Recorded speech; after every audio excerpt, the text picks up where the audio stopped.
Okay, the live stream seems to be Yeah, good. good. Just make sure YouTube is not going to play up. Seems like it's going to be all right. So, well, I mean, I'll have now the pleasure to introduce Stephen Shaviro here with us. So, directly to you. Thank you very much. Thanks, everyone. So, there you go. Thanks. Okay. Thank sorry, you. are you going to share screen? No slides. Okay.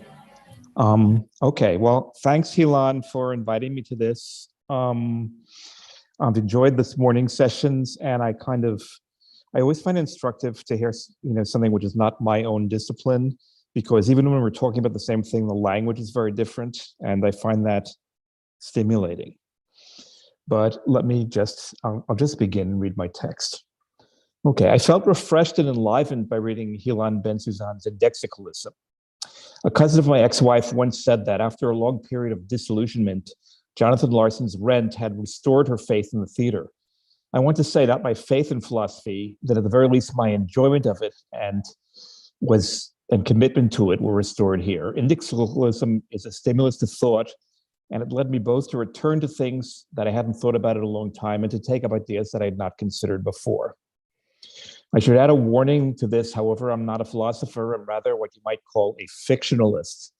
David Burrows and Simon O'Sullivan define fictioning as the writing of worlds or social bodies that mark out life currently in existence, that mark out trajectories different from those engendered by the dominant organizations of life currently in existence. This means pragmatically that I do not write about the world or about what is the case, but rather about what might be different. This also means that I don't really attempt, at least in a philosophical way, to ground my speculative formulations in solid arguments. As Alfred North Whitehead once notoriously observed, it is more important that a proposition be interesting than that it be true. I hope at the very least that my suggestions here are interesting in the ways that they follow out from Ben-Suzan's book. My aim is to push these suggestions as far and as hard as I can, shaking and rattling them in order to see where they might lead me. If I'm successful in doing this, my achievement will be akin to that of a good science fiction novel, more than to that of a good philosophical treatise, such as Ben-Suzan's book. I regard Indexicalism as a speculative realist take on the philosophy of Emmanuel Levinas, but I also worry that this might be an overstatement. Ben-Suzan, in fact, begins his book with a discussion of speculative realism, but he also questions whether speculation is an adequate framework for what he is trying to do. The book follows a speculative line that puts into question the grandiose claims in which speculation all too often indulges. For Ben-Suzan worries, rightly, that speculation proceeds through projecting more of the same, like a mirror, which cannot reveal anything but what is already there. So I try to be aware of that as I continue. Is there a way to perceive speculation without simply projecting onto the world what I already hope to find there? This is the real concern, I think, behind Kant's effort to rein in speculation. Kant is often ridiculed as a bureaucrat of the law and of thought who seeks to impose rules and limits everywhere. But this approach is ungenerous and wrong. Kant sought to limit speculation because he did not want to oppose its visions everywhere, exterminating the mysterious otherness of things in themselves. Kant was right to have this worry, since such an internalization and erasure of difference is precisely what his inheritors, most notably Hegel, ended up doing. Ben-Suzan's form of speculative realism, like Graham Harman's otherwise quite dissimilar form, and also I hope like the fictionalism that I pursue here, seeks to develop a mode of speculation that leaves things open instead of obliterating everything in its path. Ben-Suzan's largest claim is that a view from nowhere or a theory of everything is never possible. All knowledges and all experiences are local and situated. Every experience that I have involves an encounter with something that impinges upon my own situation, but that is also located elsewhere outside my own situation and irreducible to it.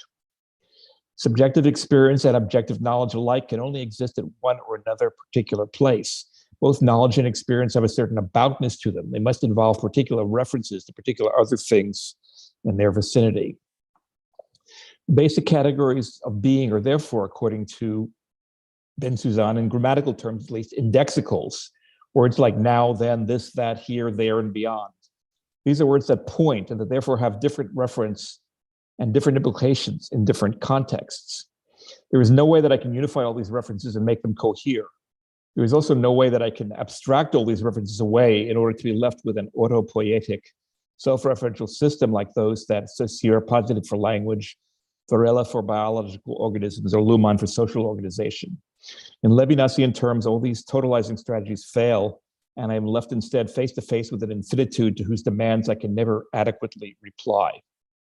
Such an approach leads us to what Ben-Suzanne calls a paradoxical metaphysics, the metaphysical assertion that the universal characteristic of being is that it is not capable of being assigned any universal characteristic. It is universally the case that nothing can be universally the case because everything is situated and referential, and therefore everything is limited. This means that the world is fundamentally dissymmetrical. The best analogy I can think of for this dissymmetry comes from Christopher Priest's 1974 science fiction novel, The Inverted World.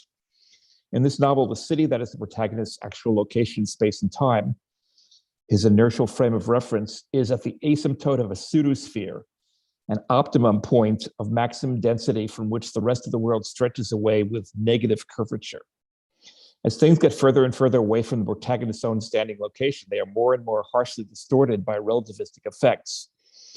In the novel, this singularity stands in stark contrast with the familiar Earth whose curvature is positive rather than negative, and which has a sufficiently gentle slope that Euclidean Newtonian categories apply over short distances. But the dissymmetrical world of Levinas and Ben-Suzanne is one in which every single standing location is a singularity of the sort depicted in Priest's novel. This incompatibility of inertial reference frames leads to the paradox of impossible generalization that Ben-Suzanne describes. Most philosophers, I think, would reject Ben-Suzanne's paradoxical metaphysics on the ground that it involves a performative contradiction and thereby disqualifies itself. You're not supposed to say that everything is relative, for instance, because such a statement is itself an absolute one and therefore contradicts its own claim for relativism. Ben-Suzanne is entirely right to reject the blackmail of such a call to order and instead to embrace the paradoxicality of his own assertions. Indeed, I would go so far as to take it as a general rule of thumb that if you make a general metaphysical statement without falling into some sort of performative contradiction, this is a good sign that you're probably cheating somewhere. You're most likely ignoring aberrant cases or presuming to explain them away. With the help of Levinas, this can be restated in less provocative terms. To expunge the perils of performative contradiction is to reduce the saying to the said. Ben-Suzanne invokes this Levinasian formulation several times in the course of Indexicalism.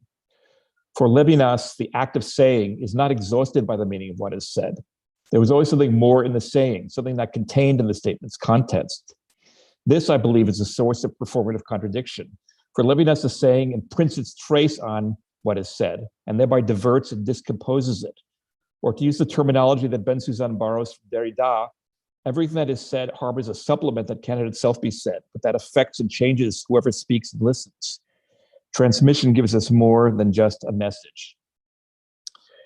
This is why the Wittgenstein of the Tractatus was wrong to proclaim that whereof one cannot speak, therefore of one must remain silent. In fact, there is nothing else to talk about. We can only discuss that of which we cannot rightly speak. This applies as much to a chat about which flavor of ice cream you like as it does to abstruse philosophical disputation. And Wittgenstein himself, I think, implicitly admits the necessity of not remaining silent in his later work, and notably in the Philosophical Investigations, where he continually talks about what he said he couldn't talk about.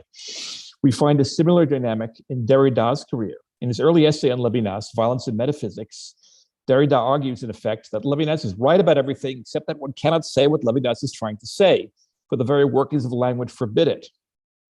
We should not be surprised that in his later work, Derrida increasingly emulates Levinas, recapitulating his lessons on ethics and returning to this paradox from the other side. Like Wittgenstein, Derrida ultimately finds himself writing incessantly about what he has demonstrated that he cannot write or speak about. I have already said that indexicalism strikes me as a speculative realist revision of Levinas. What I mean by this is that Ben-Suzanne dehumanizes and de-anthropocentrizes Levinas, just as other speculative realist thinkers dehumanize and de-anthropocentrize previous thinkers.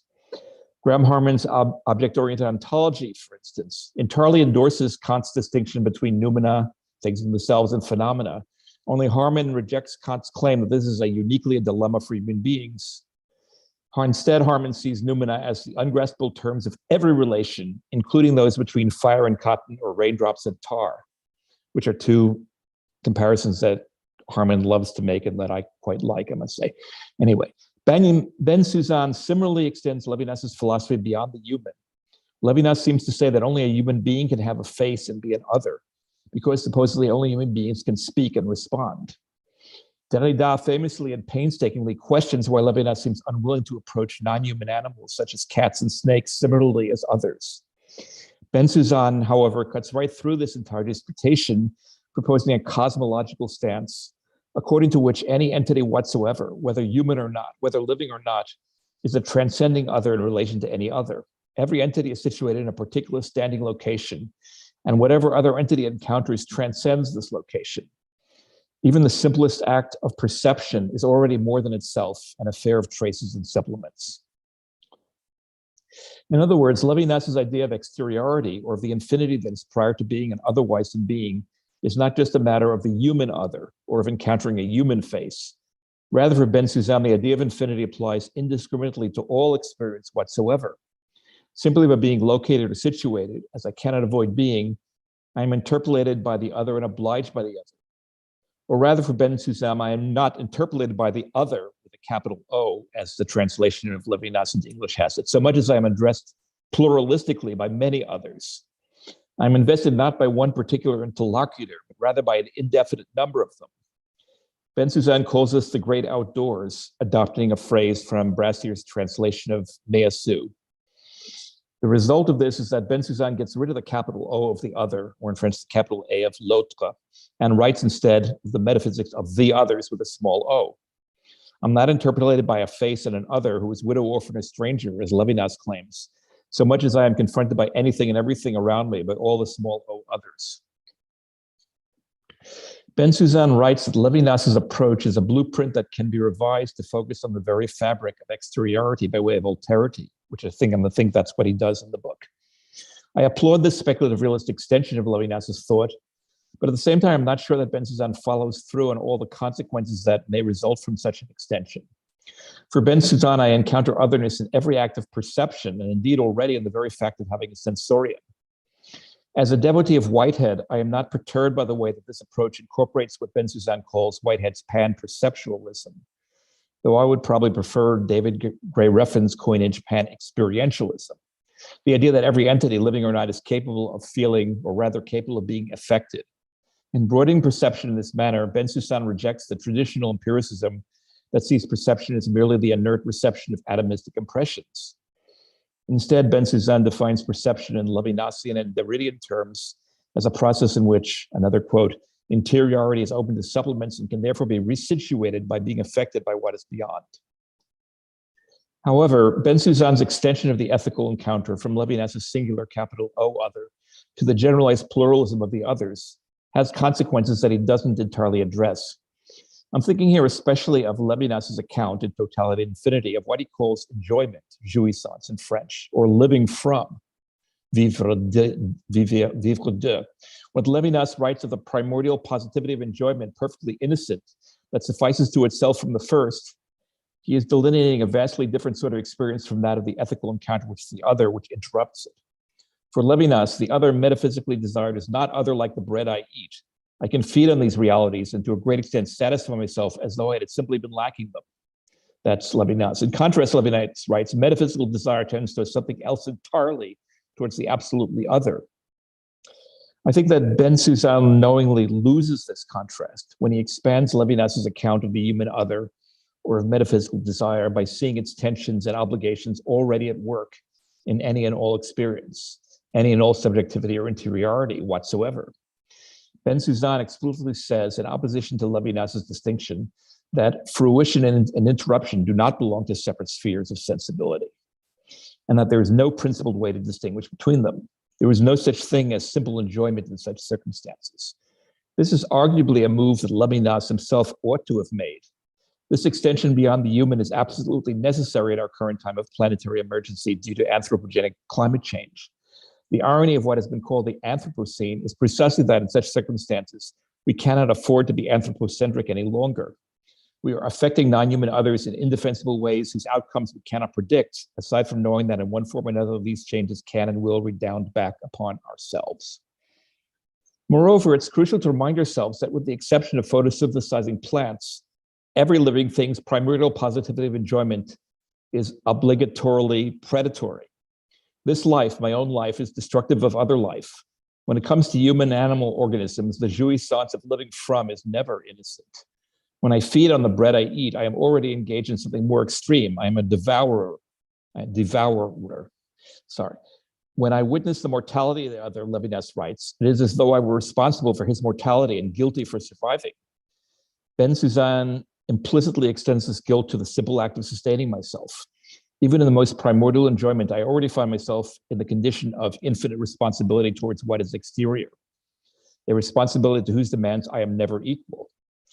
Ben-Suzanne describes perception as a call and an opening to practices of hospitality, but it actually strikes me as something much more painful, disturbing, and even sinister.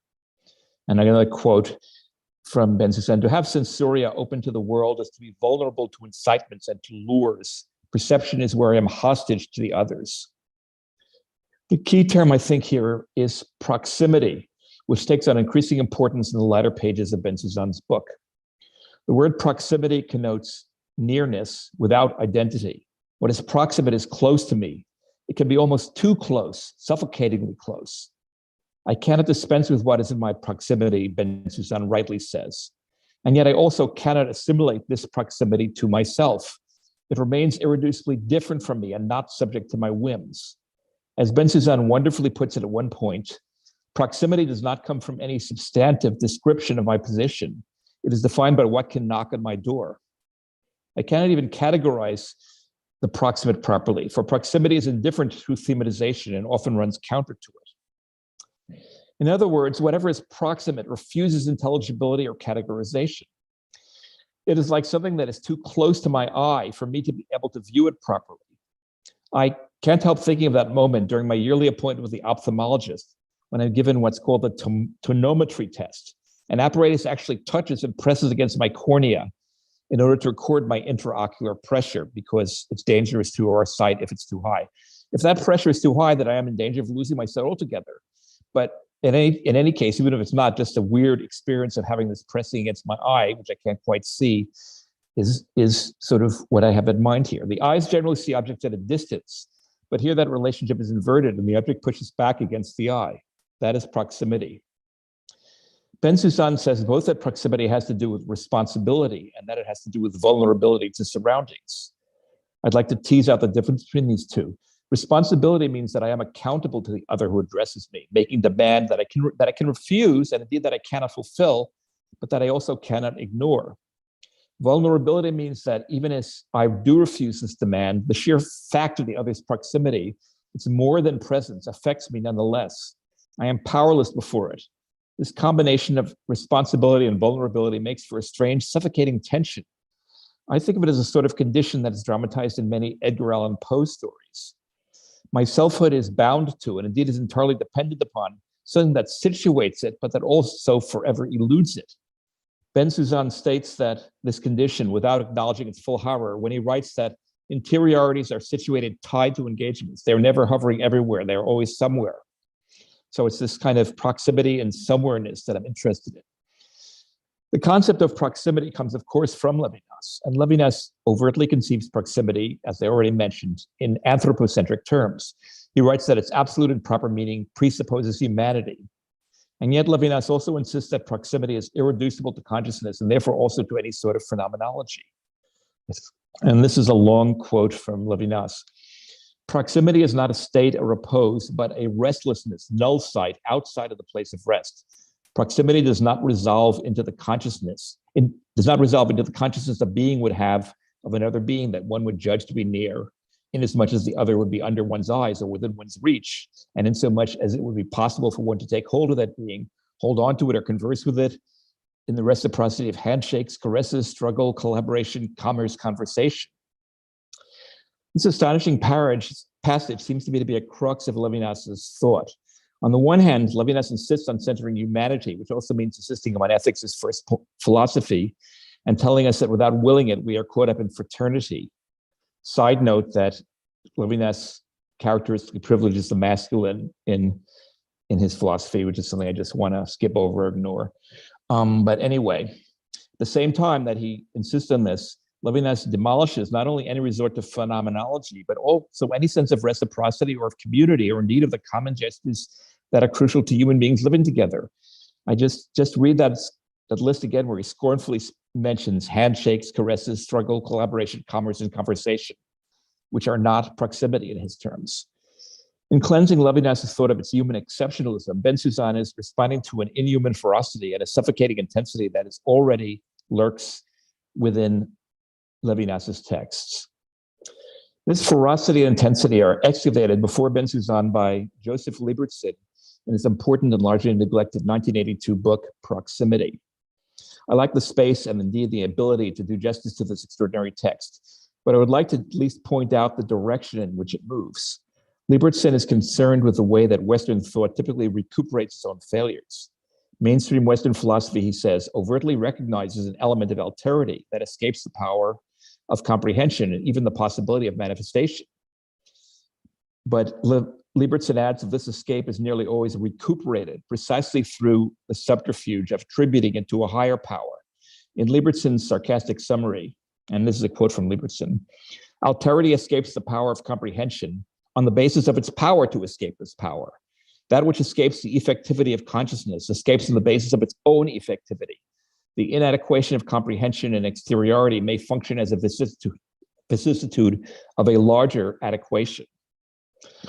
So in Kant's theory of the sublime, in Hegel's dialectic, and in Heidegger's hermeneutics of being, every failure of comprehension, every rupture of the presumed totality is recuperated and restored on a meta level.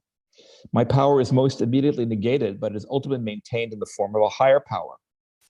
Liebertson does not deny what he calls the perennial, uneliminable pull of this movement of recuperation in the economy of thought. But he also insists that such a restoration does not exhaust this economy. It is not the only experience of thought. There is always also another movement of thought, one that can only be evoked paradoxically, and indeed oxymoronically, through what Liebertson calls the virulent anti-intellectualism of Levinas. I know that Liebertson's terms are very strong, but I want to try to linger with them because I think something important comes out from them. This other movement has to do with the way that, as Liebertson says, proximity concerns or weighs upon subjectivity without being graspable by, recuperable into that subjectivity. What is next to me kind of leaks into me, adulterates and alters me without my having the ability to grasp it intellectually or thematize it phenomenologically. Moreover, this altering incumbence of exteriority, that's a quote, is not itself a power of effectivity of any sort. Liebertson describes it rather as something like a seeping contamination that unfolds in, another quote, a dimension of inadequation, inaccessibility, and inextrication. This means that for Liebertson, the other in its very transcendence remains here below, remains in a rapport with interiority. We can also understand this movement, though this is not something Liebertson says, as a sort of haunting. A ghost is someone who has departed from this life, but who compulsively sticks around because it has nowhere else to go. It cannot touch or move material things. It has no power to take action in the world. But this ghost still both terrorizes me and allures me. It incessantly approaches me, but without ever arriving. And it incessantly withdraws from me without ever disappearing.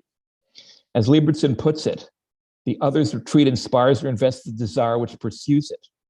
This is the metaphysical desire which Levinas writes, and I find myself helpless before it or alongside it. This is the proximity to which Bensusan points us, although he does not draw out its consequences quite in the way that Liebertson does. Indexicalism starts out with the act of pointing at something. Because of my standing location, Bensusan writes, I can deal with what is external to me by pointing. But I cannot expect the others to just point back at me. The relation that I establish with the act of pointing is non-reciprocal and dissymmetrical. At most, in Bensusan's formulation, the others may respond by interrupting me, and that seems to me to be important. In this way, they divert the very train of thought that led me to point to them in the first place. In Bensusan's own words, what is external is what makes it possible for my action to depart from my agenda and my aims. It is my course of action that is interrupted by something that transcends me. Okay, such are the consequences of Bensusan's admirable effort to de-anthropomorphize de-anthropocentrize Levinas's thought. Levinas relocates human exceptionalism on the side of the other instead of on the side of the self. This is a mutation of epical importance, but Levinas still does not go so far as to question human exceptionalism per se. This is what Bensusan so beautifully does. Like other speculative realists, he puts human exceptionalism itself into question. He thereby gives us what we might well be called, to twist the phrase from Derrida, a Levinasism without reserve. I've already noted how Bensusan removes the possibility of simple enjoyment on the hither side of the Levinasian encounter with the other. But I think that he equally removes the special urgency of the singular ethical call that Levinas situates on the far side of the encounter. Levinas says that the face of the other, widow or orphan, whatever, summons me to my obligations and judges me. But in Bensusan's account, I am not addressed only by the widow, orphan, and stranger, but equally by every existent, even the blade of grass that I'm just about to step on. Does this still allow for what Levinas calls the primordial face-to-face? What responsibilities do the voices of the others, with their multiple appeals, summon me to? Can this framework accommodate things like what the eco-critic Timothy Morton calls hyperobjects? These are things or processes like global warming and nuclear radiation that are, a quote from Morton, too massively distributed in time and space relative to humans for us to be able to apprehend them, and that they are certainly in my proximity affecting me in profound ways. My concern here is that Bensusan reduces the genuine difficulties of the situation when he so beautifully describes communication with the others in proximity as an ongoing conversation. And here's another long quote from Bensusan.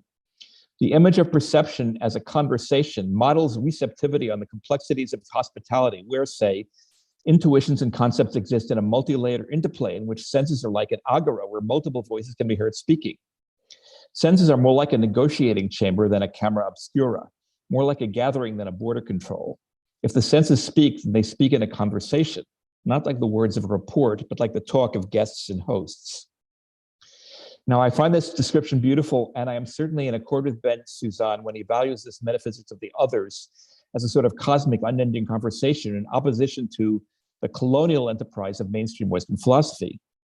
We need something like Bensusan's pluralistic conversation in order to oppose the worldwide extractivist regime under which we live, in order that relentlessly, as Bensusan also says, turns what exists into existence for the market.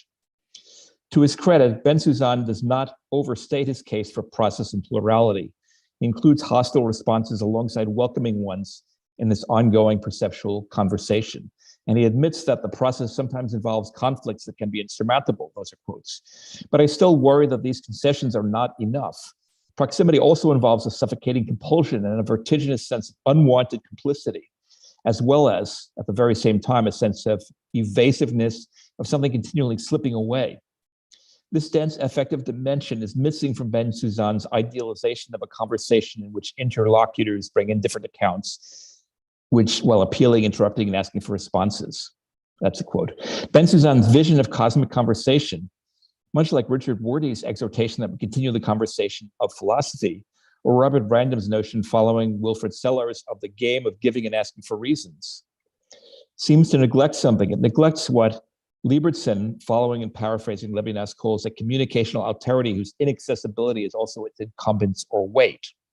And that contradiction of inaccessibility and yet incumbence at the same time is what I'm focusing on.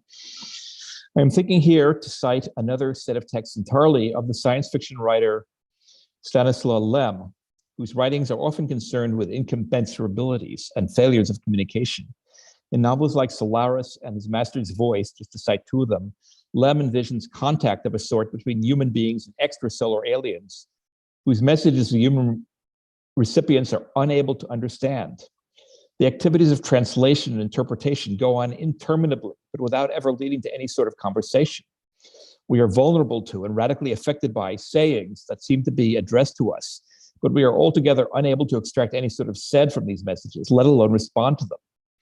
Indeed, we may well be radically mistaken from the get-go when we imagine these apparent messages place us under some sort of obligation or even have meaning for us at all. We simply do not know.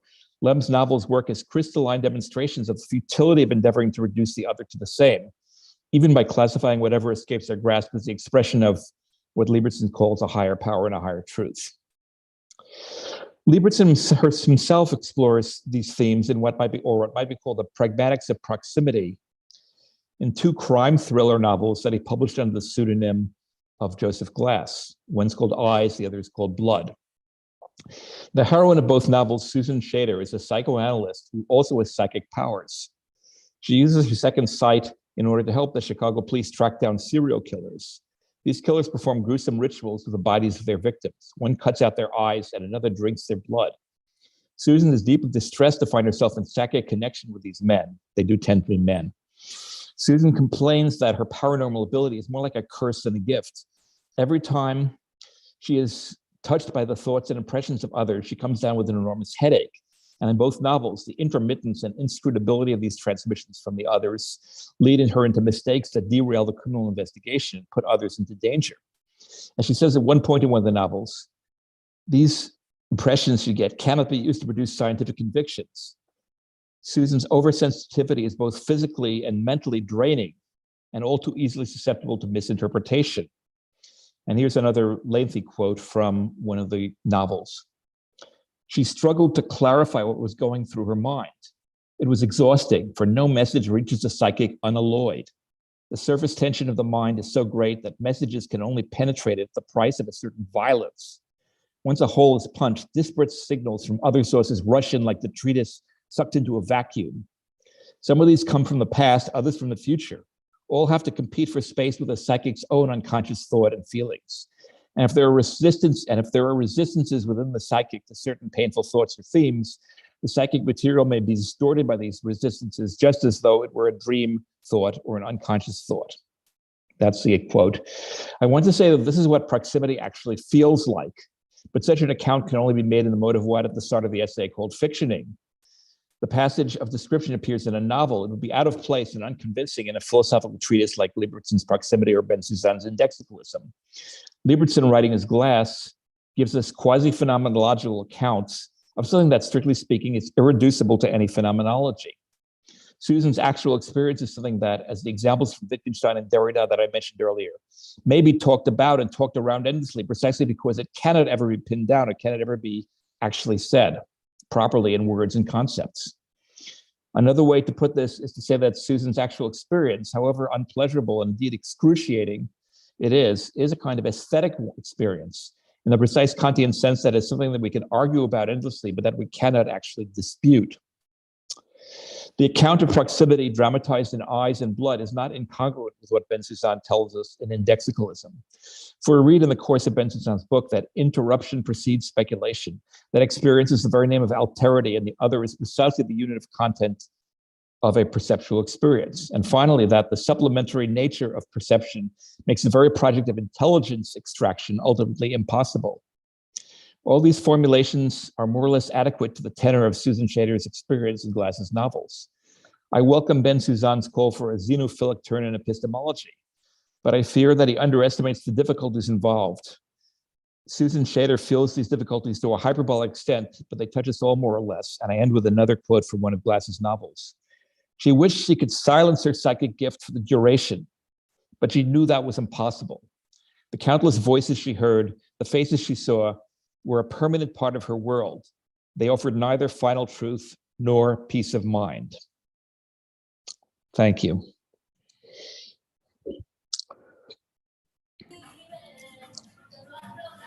Well, thank you very much. That was a paper I liked very much. Thanks. I was going to, well, I mean, the first thing, I mean, before opening to everyone to jump in, I was going to say Levinasian without reserve, Levinasianism without reserve. I think was great. Huh? I think I'm going to talk about this in my response, but I think it's a very interesting way of putting it, especially because of in the light of what I said earlier about not quite being an extension of Levinas, but rather, in a sense, something that has to do with overcoming the problems of neutrality, as I was discussing with Paul. Does anybody want to ask anything? Because otherwise, I'll make some comments that I haven't made in my official response for Friday. so that I again don't spoil it. But so I'll give some time for people to jump in.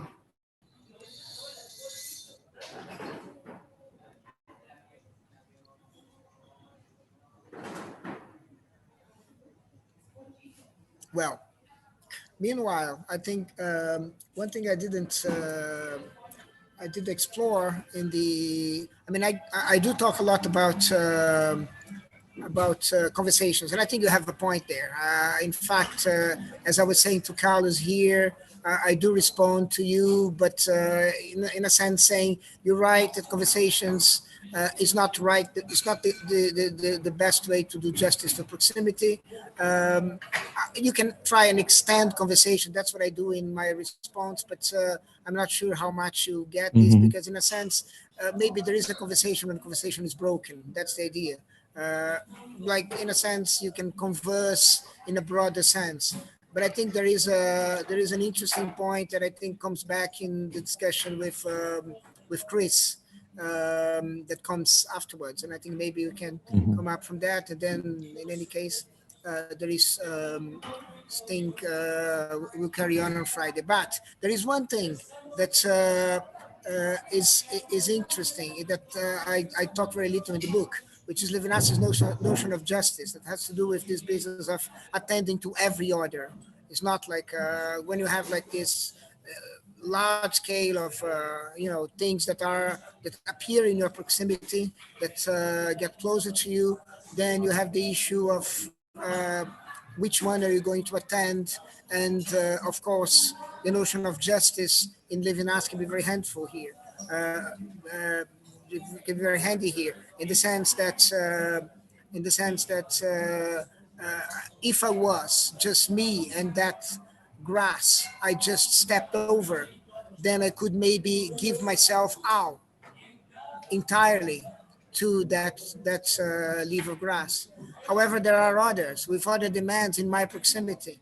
So, and this is changing every step I make in every moment. So my proximity, my sort of indexical environment changes, and with that, the demands change, and what is in my proximity change. And in order to do justice to all that, then I have to sort of, in a sense, make decisions, free decisions, informed by my infinite responsibility to watch each one of the others.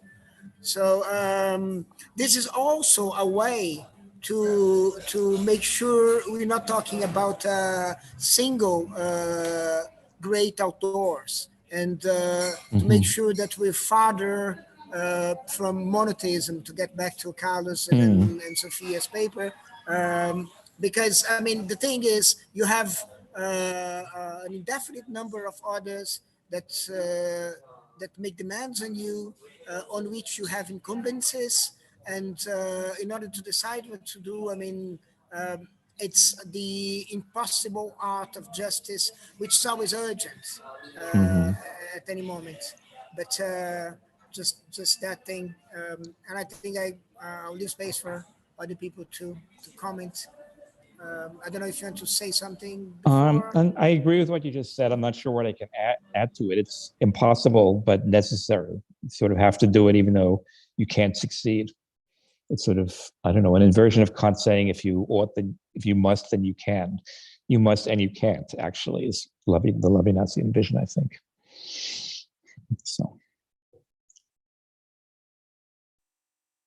So, Paul? Yeah. Okay, thanks.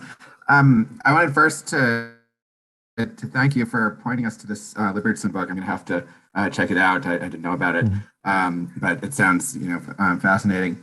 I just so I mean, kind of coming on or following on your kind of point around the middle of the paper about enjoyment, and enjoyment being actually kind of violent and like involving that we live in our enjoyment off of the other and in violence to the others.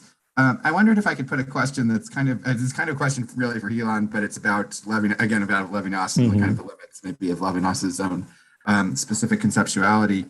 And this is also relative to kind of a point, I think, another point that Derrida makes in Violence and Metaphysics, where he says that because of the way that our relationship to alterity inevitably reinscribes, or at least runs the risk of always reinscribing a certain violence, right? It can be this is Derrida's argument, there can be no question of avoiding, finding a position that avoids all violence, or that, just a kind of position of kind of peace, but rather what we can hope for is only the least violence. Like he uses this language of finding the kind of least violent position. But I wonder if, there is sort of it seems to me, hearing Libertson's argument and kind of thinking about it in terms of some of the terms of Levinas that we were talking about before lunch, in terms of kind of the figure of alterity as infinite.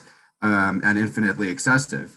I wonder if there is a problem in Levinas in that he does tend to think, I think, if it's fair to say, he tends to think sort of nonviolence or an end of violence as possible only through eschatology. And so he makes this appeal. He even says, like in the beginning of Totality and Infinity, that of peace there can only be an eschatology. And that's a way of kind of breaking with this kind of merely contractual peace, or this kind of piece of like the agreement, the handshake, and so forth, which for Levinas, I take it is not real. It's not a real position of peace. So I wonder, I guess, to put it just kind of in a bold way to Elon, I wonder if you trust that. I wonder if that appeal to eschatology is something that you would want to echo, or if you're kind of more on the side, I think, of kind of Derrida and maybe Libertson, saying, we can't do that, and, hope for kind of an end to violence. All we can do is kind of seek to inscribe kind of the least violence. I can answer that a little bit, maybe. It's kind of, I think that Levinas puts us into an impossible position, and it's kind of like the eschatology is the desperate way to get out of that position. And if you're less like eschatologically or religiously inclined than he is, then, what you have to say is, fuck it, we're stuck in this horrible, horrible position. I don't have any better answer than that.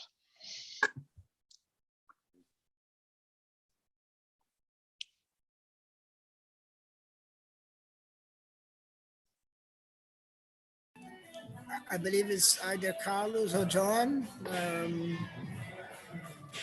Okay. Stephen, I would like to briefly go back to your interpretation of Wittgenstein. I'm not Wittgensteinian, so what I'm going to say, I'm going rather to venture it, right? But I find very interesting what you say about Wittgenstein, and yet I wonder whether it would be possible to interpret Wittgenstein in an entirely different way. The first Wittgenstein, the famous phrase that you've mentioned from the Tractatus. So, contra Wittgenstein in the Tractatus, you affirm there is nothing else to talk about, but that of which we cannot rightly speak. Hence Wittgenstein mistake, whereof we cannot speak, thereof one must be silent. Now, there is a very interesting proposition, in my view, 3.221 in the Tractatus, risking a paraphrasis, right? It comes to say something like, I can only speak about that of which words are the representation. That is, I can speak about it, but I cannot put it into words. What's then that about which I cannot speak? One could legitimately ask to this proposition. I cannot speak, one could perhaps deduce, about how. About which I don't cease to speak, may be or no longer be when seen from itself. That is to say, I think it might be possible perhaps to read 3.221 as tracing a distinction between the symbolic and the real, if we want to put it in Lacanian terms. And read in this way, Wittgenstein would be making a point, perhaps not very different after all, from the one made by speculative realism, a point, if I can put it in these terms, beyond correlationism. Well, it just occurred to me, again, I'm not a Wittgensteinian, and surely the people much more capable of reading Wittgenstein here than I am, but I found that it could be read in a different way as well. No, sure. That actually, I'm not a Wittgensteinian either, and my knowledge of him is limited. That strikes me as very interesting and plausible. What you just outlined. Just say, I mean, again, there's always the question of earlier, late Wittgenstein, and at least biographically, it seems like he really felt after the Tractatus, I can't do philosophy anymore. It's over. I'm gonna, teach school kids or be an architect or whatever. And then he's driven back to it later, and comes back when Russell brings it back to Cambridge. So, I think I don't want to too much, like a Pauline conversion moment from early to late Wittgenstein, but he has this problematic, and in the later work, I do kind of feel he's doing the problematic from the other side, which doesn't mean that what you said is wrong in that it's already kind of there in the tensions of the Tractatus. But I mean, it's also, this has to do with a difference between something with very logical order where everything has numbers and step numbers versus just the way in philosophical investigations, they just number them arbitrarily, basically, whatever comes next, with no linear order or crystalline structure. So I don't know. So I see that, I mean, it's more important to me to see that as a general pattern than to make that an absolute assertion that I've gotten Wittgenstein right, finally, once and for all. Yeah. No, what you say about the tensions within the Tractatus, I think it's something very important. So thanks for that comment. No, thanks. More to think about. Thank you.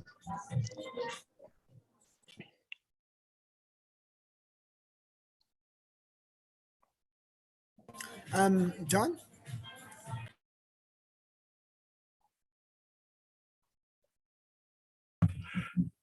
Okay, I've been trying to cut down my comment / question imperfectly. I love this paper, and thank you. I want to focus on one moment of it, which is not necessarily the main point, but I want to see if we can draw out something interesting from it. And that's your use of Priest's novel. I quote you, as things get further and further away from the protagonist's own standing location, they are more and more harshly distorted by relativistic effects. Yeah. Now, of course, something analogous applies to our own relativistic world, not with respect to location, but with respect to velocity, right? I know I'm not telling you anything you didn't already know. I just want to kind of lay it out.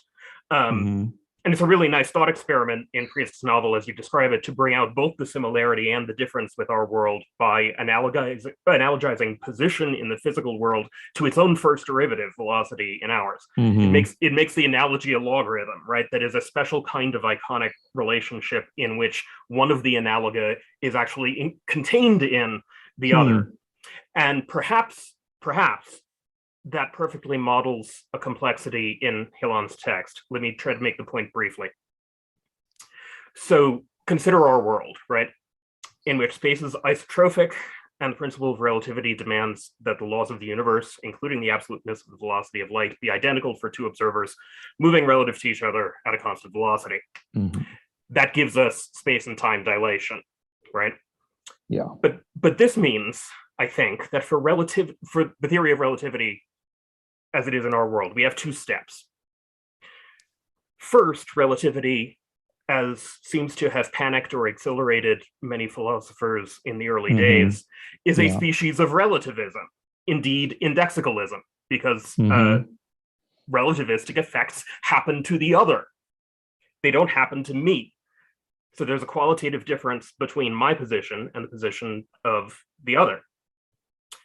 But then, at the level of the theory, we rediscover a new, I would say, higher universal produced by raising up this indexical difference that occurs at the level of experience, right?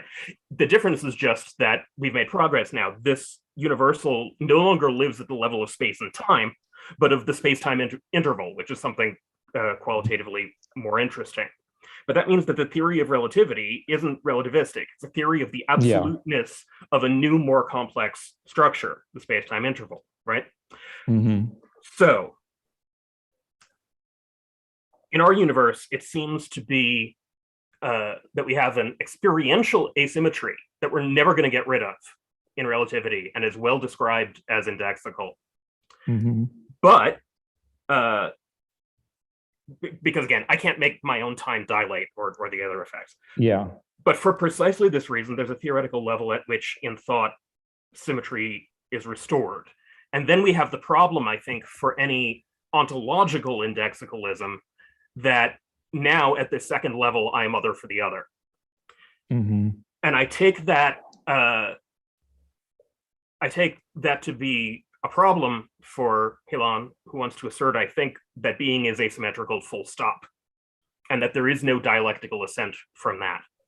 I'll be honest, I don't know how to see how to reconcile this with Levinas or really with phenomenology per se, because it seems like we have a mathematical concept that just isn't able to be founded on indexical experience, but I don't think that would be acceptable to Hilon either.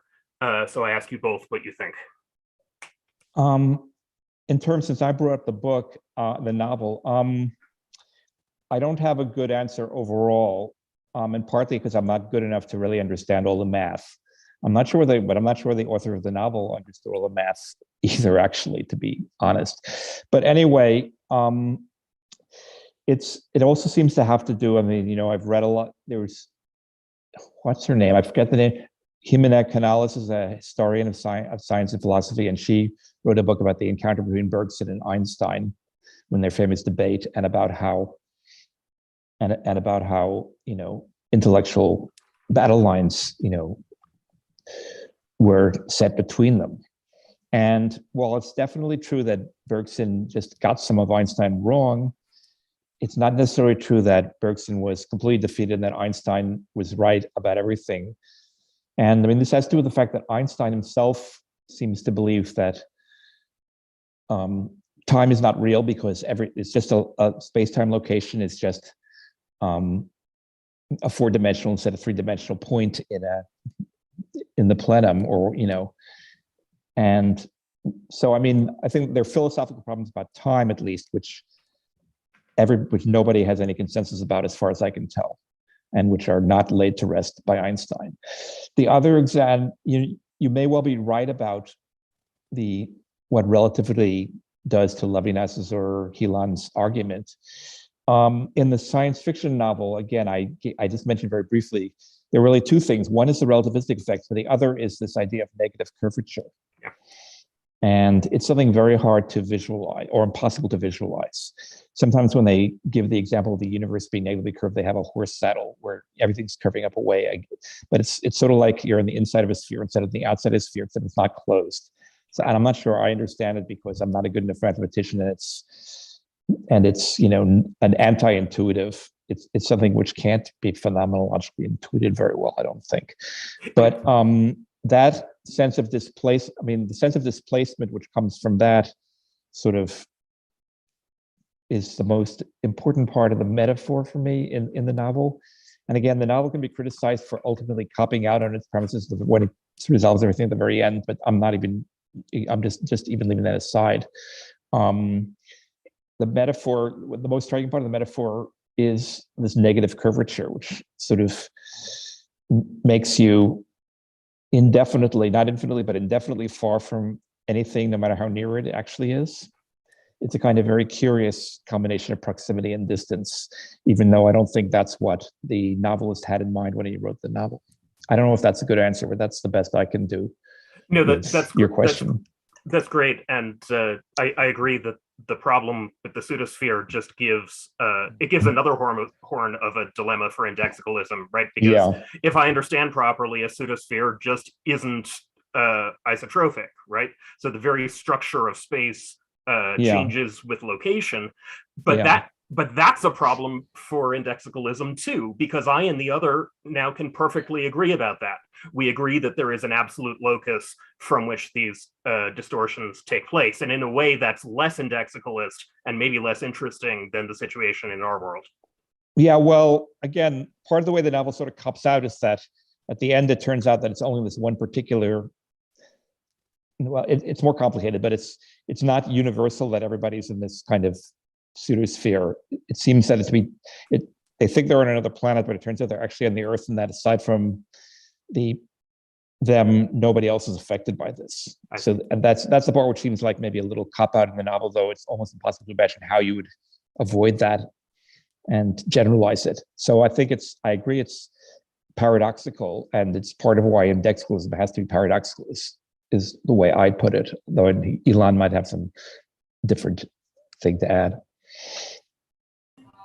Yeah, well, if I understand right, I think the indexical structure, the way I conceive it, is related to what I call their interiority. I'm not sure it's the best possible term right now, but it's a term that is important for Levinas. That's why I import it. But basically, you have for different interiorities, you have a different kind of indexical structure. And this is where, I think the notion of indexical structure fits nicely with Whitehead standing location, locus standi. So basically, if you have like you can have like different interiorities with different orders. This is what I meant by the plurality of orders and one embedded in the other. But you can only talk about an order embedded in the other if you indulge in doing some kind of totality approach. Yeah. So in a sense, that's where the paradox lies. Because basically, I mean, you have to indulge in doing philosophy, and doing philosophy in that case, saying, well, the way things are is that you've got this interiority, and then this interiority is located here with this other, but then this whole thing is located somewhere else, and then you kind of having a kind of a view from nowhere, even though it's a view from nowhere that is going to be that is absolutely challenged by the content of the view. So this is where the friction between transcendence and closure appear, to use the word priest's terms that John Coburn brings in. I believe you do too. You, Paul. So yeah, it is paradox, but then in a sense, at this point in time, to make it short, we can say it's the familiar paradox. So in a sense, I have the idea that at this point, I think that yes, you have a paradox, but that's an attractor, and I would reckon that there is a single attractor there, a single paradoxical attractor. Maybe this is the monotheism after all. May I reply briefly? Of course. So I don't see why there has to be a prior decision to work in a context of totality in the theoretical version. Rather, it seems to me that we have the result of a kind of dialectical experiment. We take a really bold stab in that first level of the theory of relativity at inscribing indexicality into being. And perhaps to our surprise, not because we changed our minds about it, but of its own course, as it seems to me, it turns into something else. It turns into a higher level, not totality, but universal, because there's absolutely no reason to ascribe totality to a mathematical universe. We'll talk about that later, I'm sure. An additional reason to take it seriously is that Levinas is constantly using it. Particularly in totality and infinity, right? We have this metaphor of the vertical negative curvature of space as a schema for the encounter with the other. And we have to know, I think, whether or not that metaphor works. I am in danger of being literalist there, because when it comes to mathematics, there's no such thing as a mere analogy. Either something is an analogy, in which case it's more, or it's less. And just to cap that, I still take the point about there being no view from nowhere. But the example of relativity seems to suggest that there's a difference between a view in the sense of perception and a view in the sense of theory. Again, I don't think that's acceptable to you, but I want to leave it on the table as a challenge. Thank you for the colloquy. Well, it's a good challenge. I think on that note, and with the risk of being a bit late, I think we should move to Chris. Um, if everything's all right, if everyone is fine with that. Yeah. Okay. So That's great. I'm Chris, trying to please. share my screen, Elon.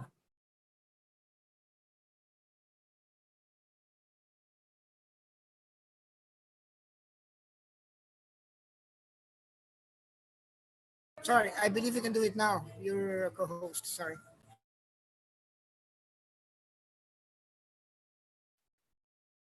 Okay, so can everyone see my screen? All right. Yeah, it's fine. Yeah. Very good. Okay, so first of all, please allow me to thank everyone for being here today. It's an absolute pleasure to have been invited and an honor, moreover. Before I start, I'd like to thank Sophia and Carlos, as well as Paul and Gerson and Stephen for their insightful papers. A great deal of food for thought there. And again, simply a pleasure to engage with. I would also like to thank Ilan for helping to organize the situation and prompting it with his wonderful work in Indexicalism. And also, I feel bound to give thanks to both my partner, Abigail Alexander, and to my sort of philosophical father, to his chagrin perhaps, John Cogburn, as well as my colleague, Sham Maharaj, from whose conversation I've benefited in the preparation of this paper, and my systematic theology professor, Stefan Lüssel, who has tolerated my challenging of the metaphysical underpinnings of systematic theology as it's currently taught, at least in my specific case.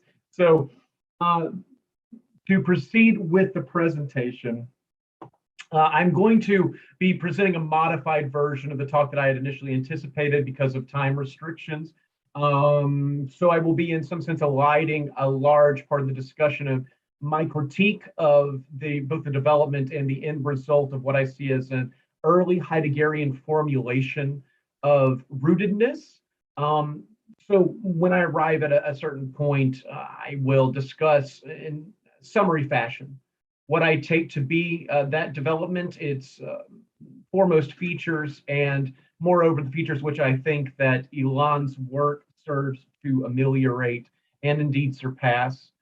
So moving forward, to begin, whether they are located in class, race, ethnicity, gender, and sexual orientation, geographies, personal histories, tribal or family ties, or religious traditions, questions regarding roots and rooted identities have long been a matter of concern for thinking.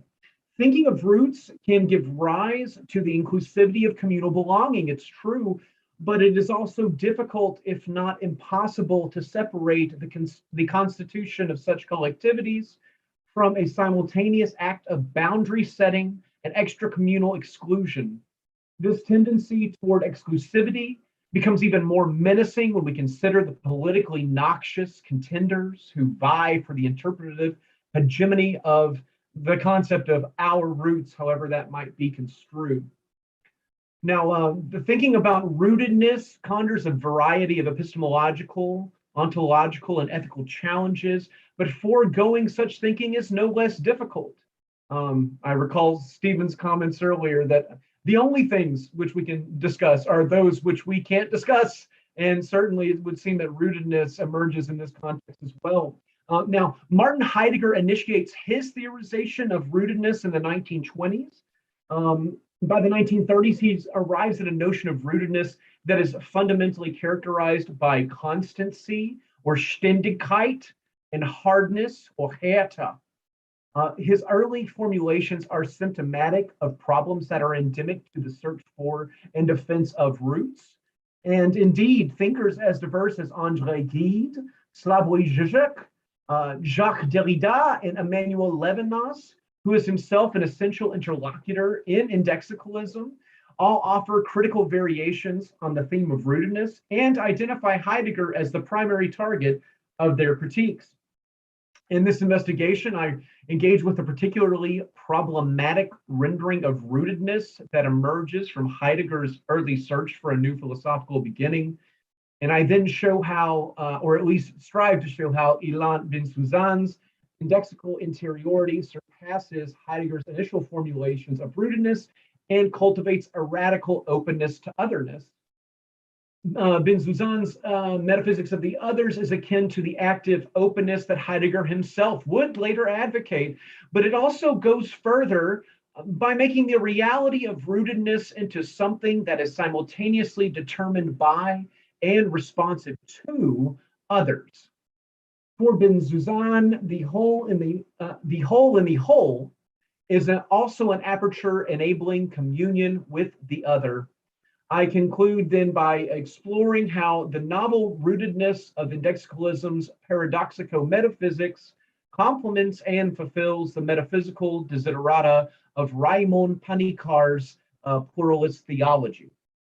And just to add, in accordance with what Ilan has said earlier in his commentary, one of my driving motivations, as I have in some sense moved from a literary, theoretical, and philosophical sphere into a theological space, is indeed to leave space on the ground for other positions, and to do so within a discourse which is perhaps most notorious for monopolizing all possible speech with regard to its subject matter, which it at least takes to be the divine. So to move forward and kind of speak in a summary fashion about Heidegger's roots, as I understand them, at least during this early period of theorization, the watchword will be the German Bodenständigkeit. To break this word apart, we have the word Boden, which is something like earth or ground. It's also, and not coincidentally, part of the formulation Blut und Boden, or blood and soil, which will be essential to the perhaps most despicable formulations of Nazi ideology. Moreover, Ständigkeit, which comes from the word ständig, which is tied to the word constancy. And so, as I argue in my paper, and part of my argument, which I will now pass over, I say that these two forms, the constancy of Ständigkeit and Boden, are both rearticulated in Heidegger. So he wants to surpass all static ideas, ideas and identities, all substantial ideas and identities. And he wants to do this by saying that the Boden that he's seeking is not a concrete destination, but rather a form of questioning, which is forever returning in some sense to try to recover the insight of the basic experience of being for the Greeks, which he locates among the pre-Socratic thinkers like Heraclitus, but also with Parmenides and Plato, and in some sense, in its already being lost in the Aristotelian moment. So, in short, my critique of Heidegger's position of this Bodenständigkeit is as follows. I argue that this philosophical trajectory is in some sense doomed from the outset.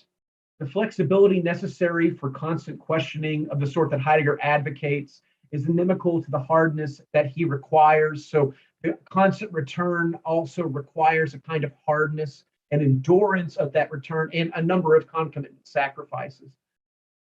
Heidegger's constant questioning is supposed to counteract and overcome the desire for a static, substantial Boden, but the hardness of its rigid, unfeeling execution instead petrifies its destination against his will, secures a perimeter, and declares who is worthy of entrance, thereby asserting the mutual exclusivity of a confrontation. The result is a scene with insiders and outsiders that mutually define each other in a somewhat Schmittian way through a constant, hardened opposition. Such opposition leads to an unwillingness to give ground and provokes the paralysis of trench warfare. It replaces the dynamic motion of revision with constant immobility and reinforcement of identity, so that despite Heidegger's hope for a renewed and renewing thinking, the mutual imbrication of constancy and hardness that characterizes this version of rootedness makes the notion a self-defeating proposition. Now, in some sense to the rescue of this notion, but more precisely to the rescue of thinking of rootedness in general, I see indexicalism emerging. And so I'm going to go ahead and skip to that portion of my paper. Bensusan's approach to rootedness both responds to and differentiates itself from Heidegger's in a way that supplants and supplements many of the limitations and hazards that rot Bodenständigkeit from the inside. The basic features that emerge within the proximity of indexical interiority forestall appeals to any sort of pure racial, historical, cultural, or linguistic Boden. Indexicalism instead converts rootedness into the proximal deixis of a standing location that makes cohabitation possible. The fact that the genesis of the standing location is not predicated on any deeper or prior substantial or processual elements makes it a space that is capable of accommodating otherness. Such a space resists and dismantles all attempts at asserting fundamental identities and origins. Rather than challenging its surroundings to come forth and reveal themselves in opposition to an identity defined through confrontation, the indexical environment evinces a recognition of partiality and an abhorrence of totality that allow an environment's denizens to emerge without compulsion or anatomization through comprehension and abstraction. By rejecting the temptation to begin his account by presupposing the substantial presence of anything or anything, Bensusan picks up on a trail that Heidegger himself began to explore in the early 1930s. However, Bensusan's results are arguably more faithful to Heidegger's initial goals than Heidegger's ever were, entangled as he was in his prejudices regarding the preeminence of Western philosophy and the German language in particular. The indexical horizon entails a form of vision grounded in the impossibility of seeing or having everything all to oneself. Contrary to Heidegger's formulations, no amount of endurance will allow one to bear the universal alone, since all perspectives are both partial and shared.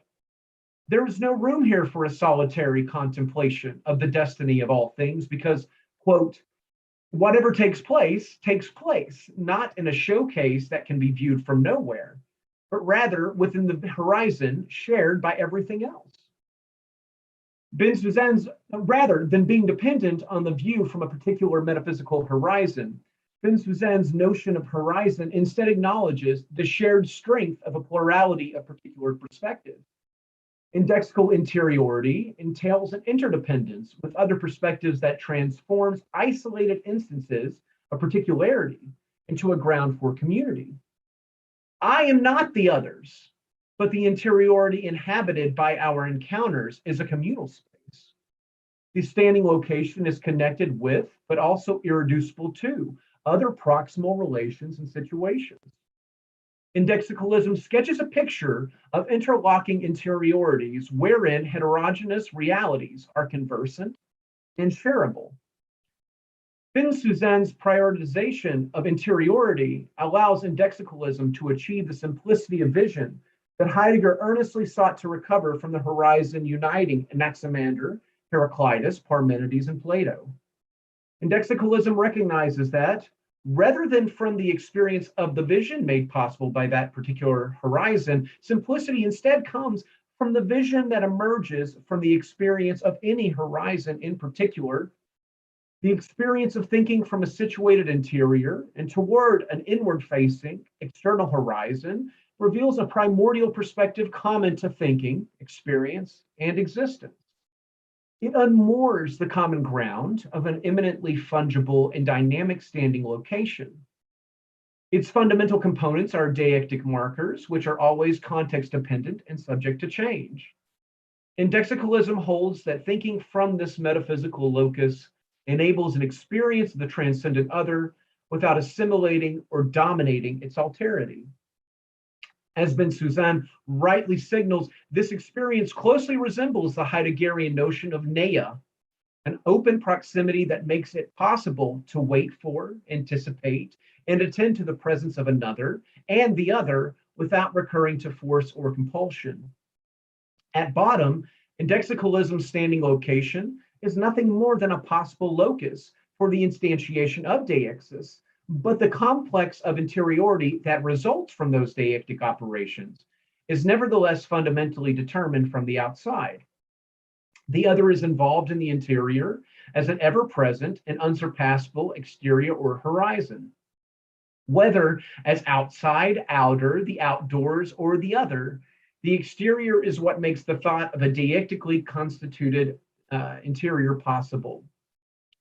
The exterior as the other in its radical alterity is a component of a reality that is more like a horizon than something that can be mapped. Reality is therefore not only incomplete, but incompletable. The need to save the other from assimilation into the interior and prevent the closure of reality within totality are primary motivators of Ben Susan's critique of metaphysics. That motivation makes the metaphysics of the others an indispensable feature of indexicalism. Accordingly, although the interiority is composed of deictic operations are the ultimate constituents of indexical reality, that reality is itself paradoxically determined by what remains outside of it. The external, as that which cannot be assumed or subsumed into the interior, constantly determines the possible proximal relations without itself being determined. It creates a proximity that cannot be exhausted, consumed, or reduced to being just another instantiation of the being situated within. The paradoxical centrality of the exterior in indexical interiority lends that space an ethical orientation that makes it into a side of resistance against the imposition of totality. The interior perspective requires a transcendent concern for alterity that overcomes the temptation of thinking that what there is all there is and nothing else. The paradoxical status of the exterior within the metaphysics of the others has profound ramifications for a thinking of rootedness and community. What it means to be rooted changes because the proximal community that makes rootedness localizable and renders it intelligible is itself determined by an other that transcends that community. In contrast with Heidegger's account of Bodenständigkeit, the hardness that delimits communal proximity is no longer possible in such a situation, since the other is both determinative of and, albeit in a peculiar way, included within the community as its boundary. Ben Susan's paradoxical exteriority both touches the interior and remains out of reach. The result is an ethically charged form of proximity that allows for rootedness to be reconceptualized in terms of responsibility, attentiveness, and tenderness. In line with Heidegger's initial realization, indexical rootedness does not rely upon a static ground. No Bolden can circumscribe it, because its constitutive other always escapes from circumscription and comprehension. Unlike Heidegger's Bodenständigkeit, its activity is based not in overcoming and relentless searching, but rather in an inhabitation characterized by attentive sensitivity, responsive hospitality, and tender reception. This transformed and transformative mode of rootedness is augmented by Ben Susan's embrace of Sylvia Benso's notion of tenderness. Benso argues that such tenderness is the ethical disposition most befitting the indexical interior's orientation toward the exterior other. This conception of tenderness is a mode of attention to things characterized by, quote, passivity, patience, susceptibility to what is other than itself, and the subject in which it is experienced. Most importantly, tenderness functions as a, quote, metaphysical horizon that is, quote, oblivious to universality, in contrast with a, quote, violence and aggression that can be associated with ontology. Tenderness operates according to an ethical concern for those in our proximity because it is, quote, situated, directed to singularities, and guided by a claim to responsibility. Instead of constantly returning to the self, it perseveres, quote, as it sticks to an aim that is not guided by an agenda, but by a need to respond. The tenderness of this approach echoes the meditative being that Heidegger would later envision after rejecting the attitudes of constancy and hardness that prevailed in his early theorization of rootedness. The proximal interiority of the standing location and its concomitant ethical epistemology of tender receptivity signaled the new ground that Heidegger longed to uncover. But it is wholly unlike a Boden forged through hardened struggle and the unyielding endurance of a constant return. The metaphysics of the others is rooted, but not like a tree. It is much more akin to an aerophyte than a terrestrial plant. It is nourished by the air of its proximity instead of being grounded in and immobilized by an absolute location. Instead of latching onto a site to extract its nourishment and ensure the stability of its development, the disposition that permeates the indexical standing location and the attitude that responds to a world oriented according to the metaphysics of the others are both nourished by the openness, receptivity, and instability that define that situation. This orientation and the understanding that it cultivates are fundamentally ethical, but they also echo theological understandings of mystical experience. A world so understood is amenable to the call of the great outdoors and the call of the infinite other, but its spatial configuration also reflects the perceptions of the divine that emerge from the mystical strands of many religious traditions. Albeit perhaps only coincidentally, the combination of peculiar features of indexicalism and the metaphysics of the others enshrine and illuminate an environment that is especially propitious for reimagining the groundwork of a decidedly pluralist theological thinking. To be sure, I have no indication that Bensusan aspires to be a theologian. The priorities that shape indexicalism and the metaphysics of the others prompt him to eschew totality and insist that the big other does not coincide with reality. Those same priorities are also what lead him to join company with Heidegger in his condemnation of ontotheology and the ease with which talk of God leads to the dangers of Gestell, both of which are antithetical to Bensusan's thinking. From this, we may conclude that whatever notion of God emerges in indexicalism's confrontation with totality is itself equivalent to that big other. Quote, the reader of an official version of reality that doesn't admit that anything is concealed except circumstantially, that thereby provokes, quote, the forgetting or concealment of being as what escapes any metaphysical protocol. Such a God would be little more than a patch fashioned out of epistemological hubris, a fig leaf to cover the fundamental incompleteness of reality and hide the horror and obligation that emerge from unlimited exposure to an unpredictable and indeterminate other. As seen in the following claims, Bensusan's explicit talk of God almost always proceeds in the negative. And so we have him saying, along with Kantan Meyasu, even the supposedly extraordinary advent of God coming to existence would not allow a general principle to overcome the transcendence of exteriority. Similarly, not even the hyper-impersonal God of Spinoza can escape the influence of deixis because it is tied to an entity that bears predication. And on those same lines, the outdoors is beyond the very reach of a judgment of God because the former is oblivious to God. And finally, in another echo of Meyasu, even if God were to exist, not even a God could exercise a principle of facticity. Indexicalism clearly harbors no explicit theological aims, and yet, as I will now endeavor to show, its metaphysical innovations nonetheless have extensive ramifications for the development of a pluralist theology. Consonant with the Bensusan's indexicalism challenges any thinking grounded in assertions of traditional authority and dogmatic exclusivity. Because the rootedness of such systems entails claims of both oppositionality and uniqueness, localization within such circumscribed traditions occludes appeals to pluralism and denies any experience of truth that might contradict the dogmas that define them. Much of theology, or at least a significant quotient of theology, fits this rubric. Nevertheless, the determinant role of the exterior other in indexicalism and the metaphysics of the others makes them a key to unlocking new theological pathways. Consonant with the indexicalist spirit, Raimond Panikar's Advaitic theology also struggles against the dependence upon totalization of the exclusivist theological traditions just described.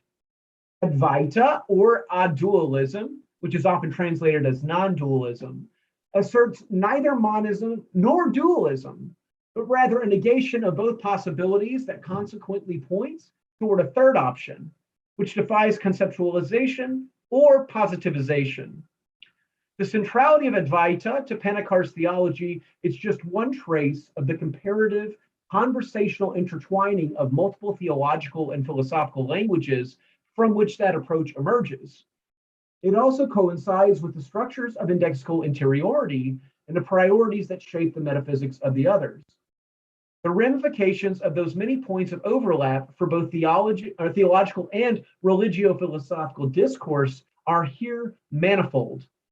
I will limit myself here to a brief survey of some of the homologous features of Ben-Suzanne and Panikar's respective systems, including the paradoxical impossibility of both metaphysics and theology, the priority of deixis and the rejection of totality, the impossibility of exhausting or objectifying the other, the emptiness of interiority and its centrality to how reality is modeled, the shared conversational structure of their respective accounts, and their emphasis on both ethics and emotions as fundamental features of cognition.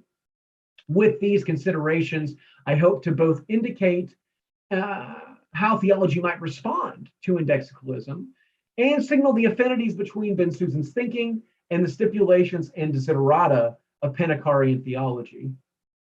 By eschewing the constancy and hardness of exclusivity entailed by dogmatic rootedness, the indexical standing location offers theology a uniquely suitable metaphysical standpoint. Speaking from the indexical standing location, theology may begin to intone what nonetheless remains an intrinsically unstable conversation surrounding an encounter with the divine mystery. Indexicalism presents an admittedly cosmological picture of a deictic common ground where humans, human societies, and the non-human partake in the exercise of being situated in a, quote, standing location that is transcended by its outer, its others, its beyond, its strange, and its unexpected. Given these peculiarities, it is hard to imagine a metaphysics that would be more commensurate with the demands of a Panikarian theology. Said theology refuses to take any God as its object and instead seeks to cultivate communion with the unobjectifiable mystery of reality.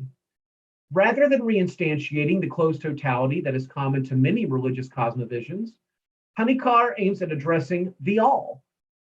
This all is never wholly complete because it is endlessly revised by constant creation. Its fullness can never be confined to a given moment or manifestation. The Panikarian all is linked with the open-ended character of reality. Accordingly, and despite appearances to the contrary, rather than the overarching all that Ben-Suzanne rejects, Panikar's all is formally homologous to Ben-Suzanne's transcending other. Panikar's image of reality emphasizes how its incompleteness stems from an opening that is both epistemological and ontological in nature. The sight of the other's appearance as exterior is an irremediable gap. And yet, in an echo of the limitations described in the Kena Upanishad, recognizing that opening makes it possible to know along with the knower without forcing the knower to become the known. Panikar holds that God is not and cannot be an object, whether of knowledge or otherwise. Accordingly, a Panikarian approach to the mystery of reality calls for a theological thinking that recognizes the very impossibility of theology. The task of theology benefits from the insight that the only possible metaphysics is one that paradoxically accounts for the impossibility of metaphysics. Bruno Latour has written that being faithful to religion requires the wholesale acceptance of a tradition. This idea stands in stark contrast to the Panikarian conceptualization of tradition as a part of life that is intrinsically incomplete and susceptible to growth, appropriation, and the need for continual recreation. To grasp the living character of traditions, we must recognize the need for breathing room, or room to grow within, between, and among different traditions, theological and otherwise. Following this logic, adopting the indexicalist perspective in a way that shows the boundaries between traditions to be porous and interconnected is a means of remaining faithful to the divine mystery. The indexicalist perspective dissolves the exclusive substantiality of the one whose uniqueness is often presupposed in order to reinforce dogmatic boundaries of difference and opposition. The result is an immersion in the milieu of Panicarian theology, a critical communion with the divine and all of its symbols. The standing location of Ben Suzanne's paradoxical metaphysics is an ideal locus theologicus for a theology that rejoices in its epistemic limitations and reads the inability to accede to totality as a guarantee of the necessity of a communal sharing of theological perspectives and intuitions. A substantialized entity or hypostasis of the sort critiqued in indexicalism is often what serves as a referent for theological discussions of the divine. By contrast, Panikar's understanding of theological conversation is inextricably tied to the particularity of deixis instead of some substantial entity. Ben Suzanne asserts that deictic operations are the building blocks of what is real.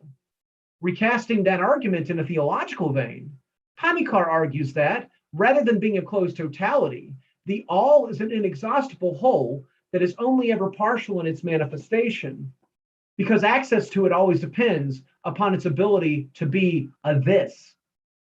In line with the Vedic notion of idam sarvam, any approach to the divine whole of reality is contingent upon the paradoxical coincidence of a transcendental all and a particular deictic this. Idam sarvam, this is an extended quote from Panikar in reference to the Kenu Upanishad, the Ishavasya Upanishad. Idam sarvam is not only all this that we actually perceive, it is also this all, but not as a notion or idea of the all. It has to be this all, not this is all, or this is the all, and much less all is this. The two words are placed together without a verb. Idam sarvam denotes all that can be this, because this can be all. Reality is all that can be addressed as this. Real is anything to which a this may be applied, the this together with the all.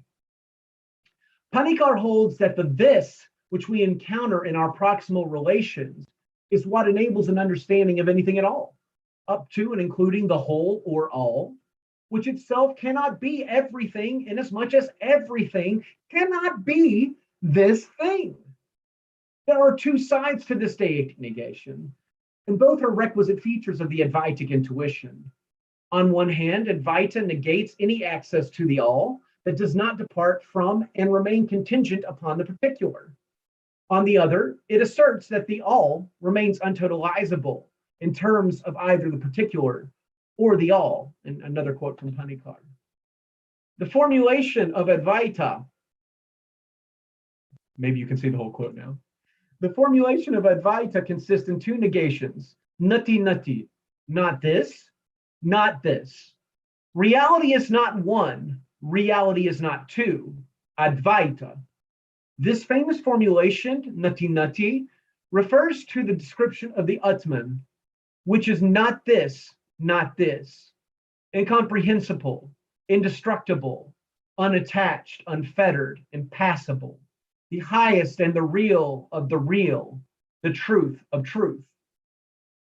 Most essential to Advaita is the insistence that this twin negation is not a positive doctrine, but rather the affirmation of a further, persistent, and generative negation. This double negation does not allow conversion into an affirmation, except a formal one, like affirming reality is non-dual. This is a merely formal or logical sentence and cannot be used as a principle from which one may draw conclusions or make deductions.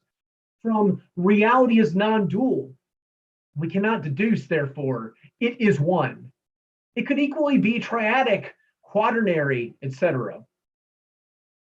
Resonating with the incomplete and incompletable structure of indexical reality, Advaita denies both that reality is one and that reality is two, precisely because it discovers that the real is not reducible to intelligibility.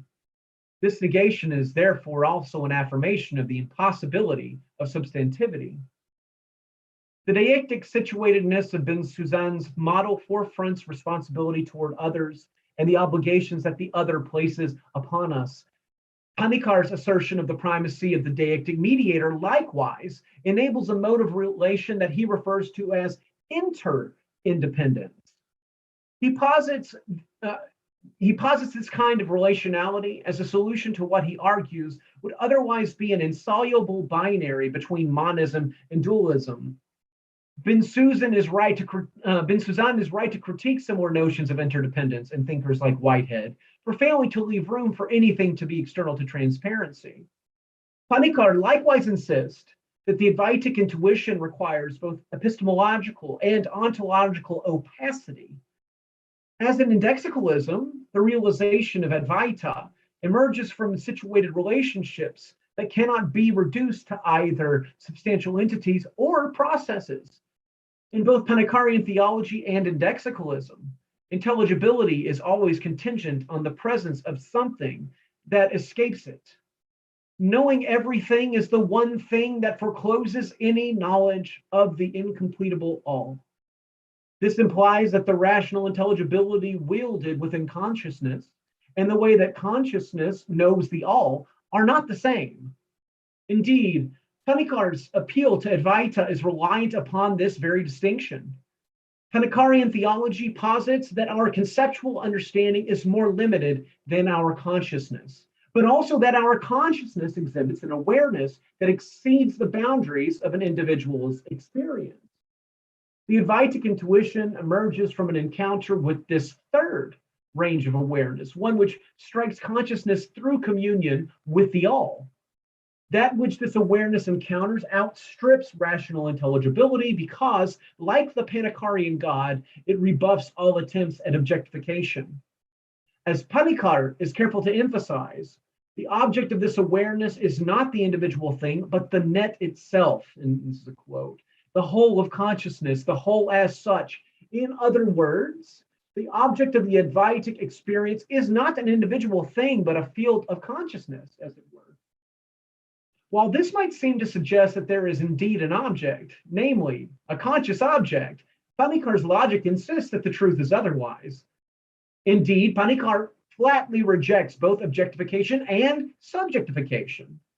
Following the Advaitic double negation, whatever consciousness participates in an all, which itself is not susceptible to the completion of individuation, that delineates subject and object. Rather than the product or object of an individual experience, the communion between this awareness and the field of consciousness is an encounter with an incomplete whole, the indivisibility of which ultimately renders the distinction between subject and object unintelligible. The all is as constitutively partial and incomplete as everything else that might be this all. Ben Suzan and Panikar both present a picture of a basic metaphysical situation that is devoid of both subjects and objects, at least initially. For Ben Suzan, what there is the situated interiority of perception, and that is at bottom only the potential for deictic designation. The indexical perspective, wherein, quote, there is nothing to be perceived but deixis, posits a situation of proximity that is formally homologous to the Panikarian field of consciousness. For that very reason, Panikar argues that the field of consciousness should also be understood as a field of emptiness. Panikar argues that the field of consciousness should also be understood as a field of emptiness, and this is also the case for indexical standing location. Indeed, Panikar's field of consciousness emptiness, or field of consciousness or emptiness, is devoid of any inhabitants other than the deictic markers that await potential inhabitation. And yet, awareness of that emptiness does exist. Like knowledge of the exterior other, awareness of the field of emptiness is awareness of the limits of our conscious knowledge. The notion of a field of emptiness is neither nothingness nor the negation of being. To be empty is not simply to be not something, a negation of a something that might be. Emptiness is instead a space for something, a place of vacancy, signifying a potential for occupancy. Like indexical deixis's potential for predication, Panikar's emptiness features a potential for assignation that allows for the emergence of something that, qua something, always appears as already assigned and related to others in an interdependent, non-absolute way. Indexicalism emphasizes the external determination of interiority. The Panikarian rejoinder to indexicalism's insistence on the determinate presence of the exterior other lies in a correspondent emphasis on the interior as a locus for the reflexive appearance of the exterior as the interior's limitation. Panikar points out that the mystical traditions of both Upanishadic and Neoplatonic thinking rely on the paradoxical assertion that, quote, openness to the other and the exterior requires a concentration on our interiority. Highlighted in Panikar and de-emphasized in Ben Suzanne is the way in which encounters with the limits of rationality engender a reflexive understanding of both the thinking that occurs there and the one thinking. And a quote from Panikar: if the intellect reflects on itself, it is because it has bumped into a wall beyond which it cannot go, and so turns to itself.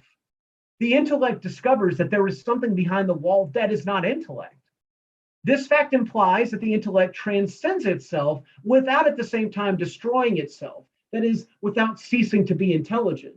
It sees that it can see all that there is to be seen, but it sees also that it has no guarantee, no assurance that beyond the barrier of what it sees, there may not still be being, reality, or perhaps emptiness. The encounter with deictic operators in the field of emptiness cannot render the ineffable intelligible. However, these operators can provide knowledge of our limits, and by the same token, of ourselves. The structures or lack thereof shared by Ben Suzanne's indexical interior and Panikar's emptiness give rise to complementary modes of thought. Ben Suzanne is careful to insist that a deictically constituted interior or interiority is not transparent. The indexical paradigm admits of no absolute view from nowhere. Analogously, what is known from and through Panikar's emptiness is neither total nor transparent. On one hand, Panikar conceives of emptiness as a site of mystical experiences. On the other hand, those mystical experiences transpire through a language of silence that is just as impenetrable and incommunicable as the emptiness that it inhabits. This is one of the great theological upswings of the convergence of Advaitic inhabitation and the situated interiority of the metaphysics of the others. The indexical standing location maps to the proximity of the field of emptiness, where Panikar's theology locates the mystical hearing and speaking proper to divine communion through the language of silence. Thinking from indexical interiority as a locus theologicus cultivates both an attitude of epistemic humility and the special sort of ineffable understanding that theology hopes to achieve in its endless translations of the mystery of reality. The extraordinary suitability of this locus theologicus springs from the indexicalist insistence that, quote, a neutralization of what is exterior amounts to a perceived indifference to what transcends, to what is outer or beyond. Finitude is an incapacity to realize that the great outdoors is already fully available on the very borders of our interiority. For both Ben Suzanne and Panikar, the vantage point of situated interiority promotes a trepidatious but concernful encounter of the infinite that maintains a distance needed for alterity to thrive. Ben Suzanne and Panikar's respective approaches consider conversations to be the most apt metaphor for a thinking of and from situated interiority. That conversational speech is essential to Ben Suzanne's advance beyond Heidegger's Bodenständigkeit. It manifests in the way in which indexicalism and the metaphysics of the others are, quote, driven, not by the danger that being is in, as would be the case for Heidegger, but rather by the appeal of the others and the effort to do justice to what is perceived. The metaphysics of the others is accordingly a, quote, conversational metaphysics. As is the case for any true conversation, it is open and situated. Every previous assumption can be revised and reconsidered. Like Ben Suzanne, Panikar arrives at this conversational model in an explicit attempt to surmount the limitations imposed by Heidegger. And there's much to be discussed in terms of the relationship between Panikar and Heidegger. For example, Panikar contends with Heidegger's assertion of the Parmenidean paradigm, whereby thinking and being are the same. Panikar argues that this equation is invalid for two primary reasons. Firstly, while our capacity to think is finite, there is no reason to suppose that being is finite as well. Secondly, the false binary of thinking and being, at least he argues, can be productively rearticulated when a third term, speaking, is introduced between them as a register of the indeterminacy of their interrelations. Affirmation of the thinking being binary implies that thinking can totally comprehend being. There are limits to what we can think, but there is no reason to think that being has to conform to those limits.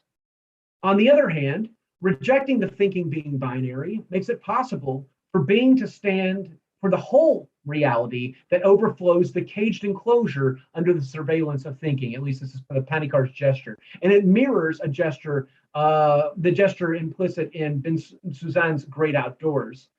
This rejection also enables the emergence of a new model whereby the totalizing tendencies of rationality and the inexhaustible depths of emptiness are mediated, but not exhausted, through speech and conversation.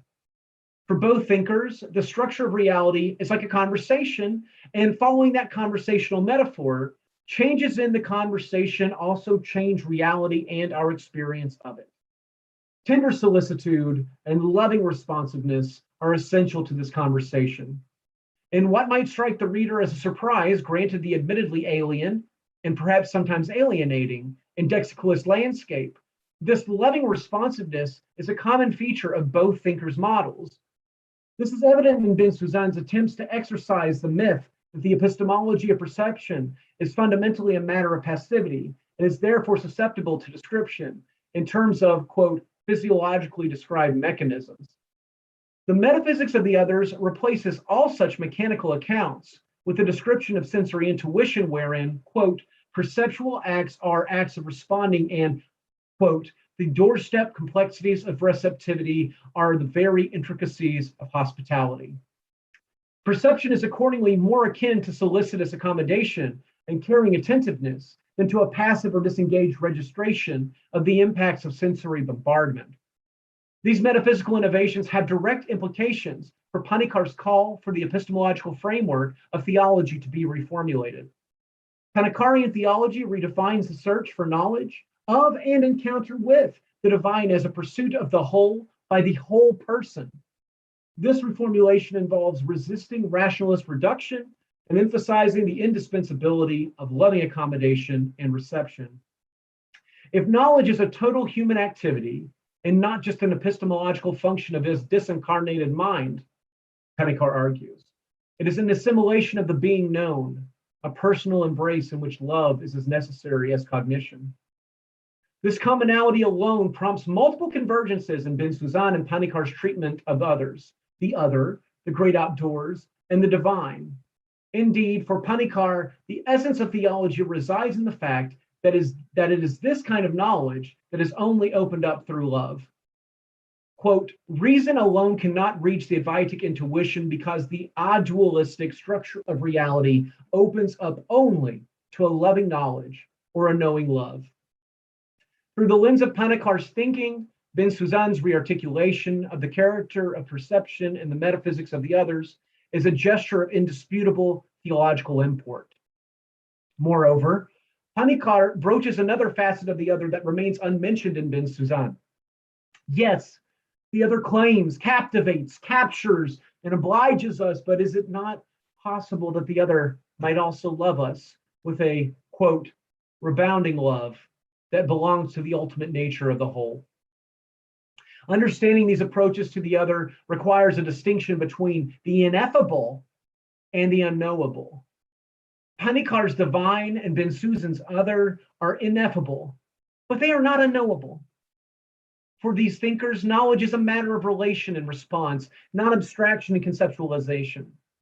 This distinction is evident in the homology that obtains between the interior externality of Bensuzan's great outdoors and what Panikar describes as the apophatic factor of theology, that which, quote, discloses not only an unknown or even unknowable feature of the divine mystery, but makes us aware that there remains a factor that cannot be put into words.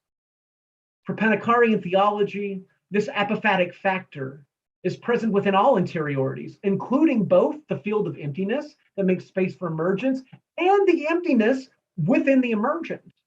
And yet, as Bensuzan notes, our ability to be the unknown other is also what exposes the lack of differentiation and thereby the indivisibility of my fellow humans, non-humans, and the great outdoors. Quote, the other that is my fellow human is also the great outdoors.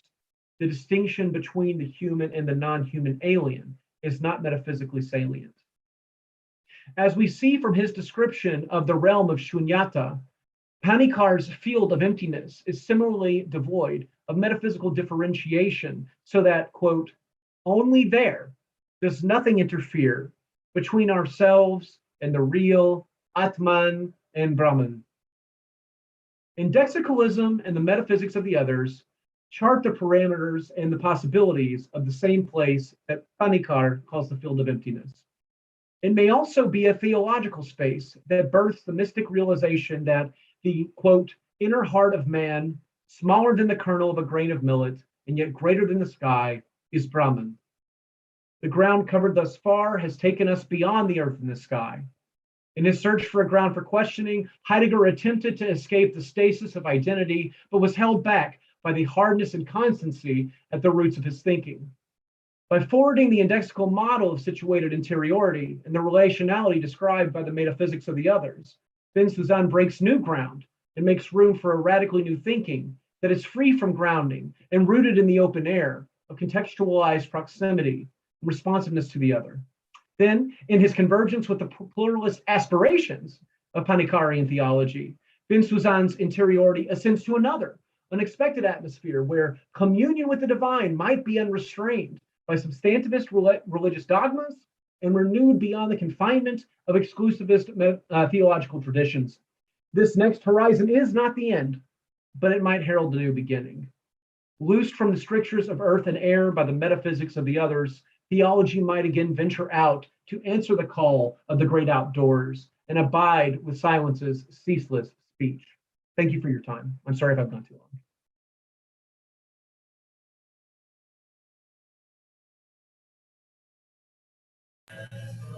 Well, thank you very much. You certainly made me very interested in Panikar. I was just noticing that in my response that I wrote to you last night, I think I have more questions than claims. In fact, I don't know. I had some questions out of more curiosity, but I think we're running a little bit late. So I don't know. Maybe we should either have space for quick interaction of 2-3 minutes, or and then move to Janina, if it's okay with everyone. Sounds great. I have a question, but I'm sending the question to Chris via the chat, okay? Thanks.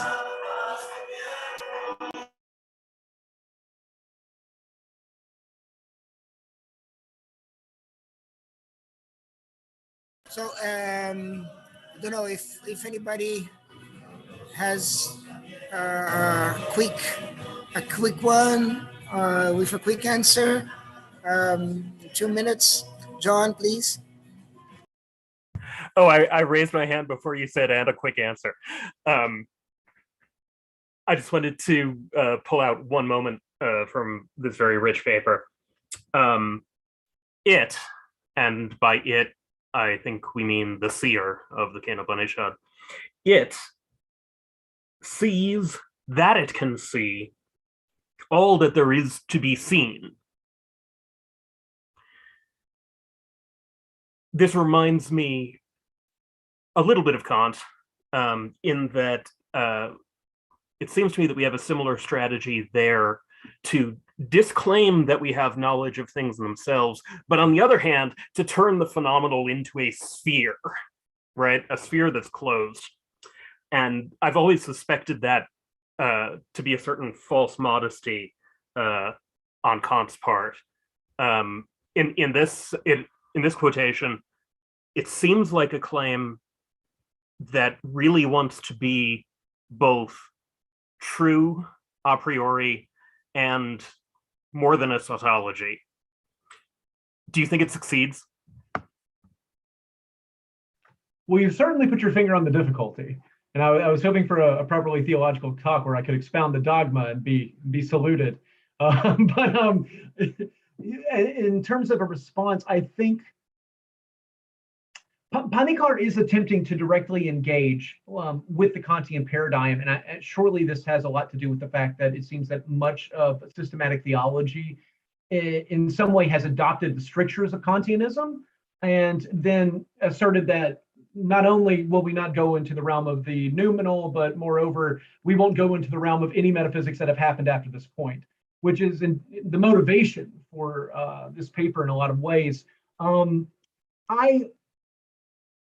I think that maybe the gesture for Panikar, I think you're right, and moreover, I think the intuition of Advaita, as he refers to it, has something to do with this notion of trying to be more than a tautology, but also affirming both sides of a contradiction. And I think maybe the differentiation from Kant might lie in what are the consequences of having done so.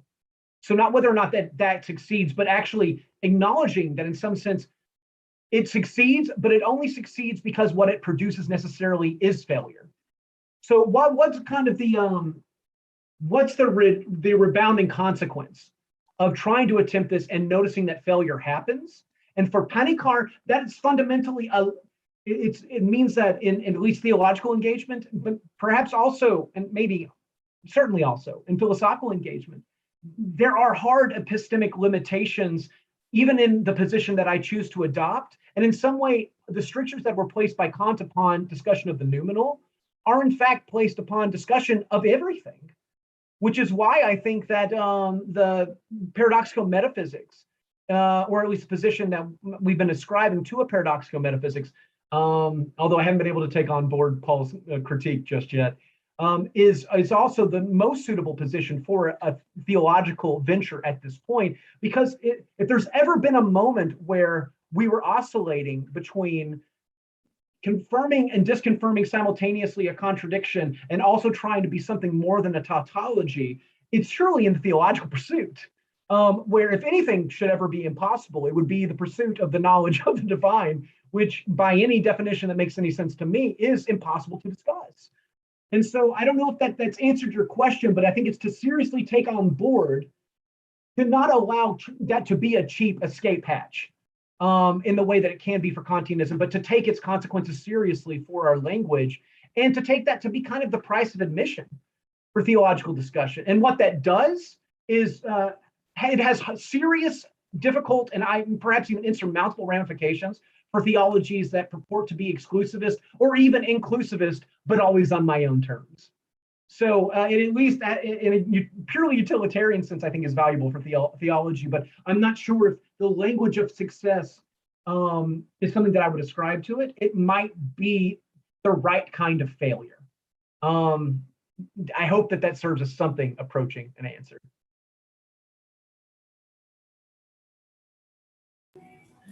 Well, okay, I think we should move to Janina. It's 11:10 in the evening right now here. I believe shortly after 10 at Janina's. So Yeah, thanks.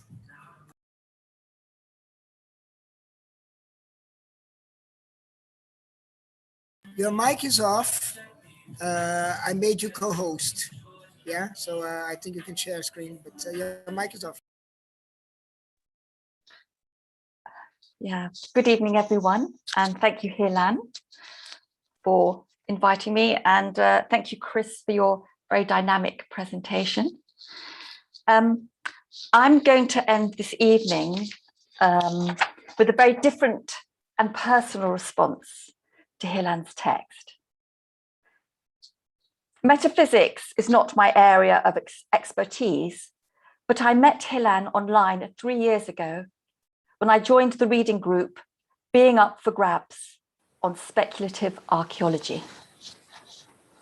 For me, this was full immersion into his metaphysical world, a view of the world which has now been developed and updated in this latest impressive book that we've been discussing today.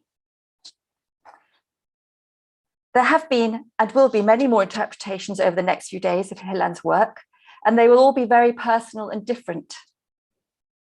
So this is my interpretation of the way he frames indexicalism, which I interpret as paradoxical metaphysical resistance. I present it in the paradoxical third space of live art. For my practice-led PhD research on live art as intervention, I use the case study of bare life, refugees, and the law. The inspiration for my research was 39 surviving letters written by my late refugee father to his mother from Dachau concentration camp. Imprisoned as a young Polish dissident, he was forced by the Nazis to work in this death camp for 5 years as a slave laborer from 1940 to 1945. Bare life, surviving in what Giorgio Agamben conceptualizes in his book, Homo Sacer, as the nomos of the concentration camp. My research contributes to the debate that bare life can challenge their exclusion or exploitation through singular political acts of resistance. As Hilan describes at the end of his latest book, we can see examples of resistance by the colonized indigenous natives in South America through the Yasuni ITT local initiative. For me, the letters my father wrote in the camp also played an important role in his resistance and survival. His mother kept the letters, and after her death, they passed to him. And after his untimely death, on June the 21st, 1989, they passed to me. The context of this response tonight is my own personal narrative and journey to the great outdoors, made in 2007. The standing reserve are the surviving letters. During his lifetime, my father seldom talked about his time in the camp, but it haunted him and me too. Words were insufficient. But 18 years after his death, I decided to make the journey to Dachau as a live artist and attempt some form of connection. I had no idea what I would find or what I would do. For this project, I collaborated with an artist and filmmaker who documented my contingent live art interventions and interruptions. What will now follow are 4 selected film sequences combined with Hilan's text.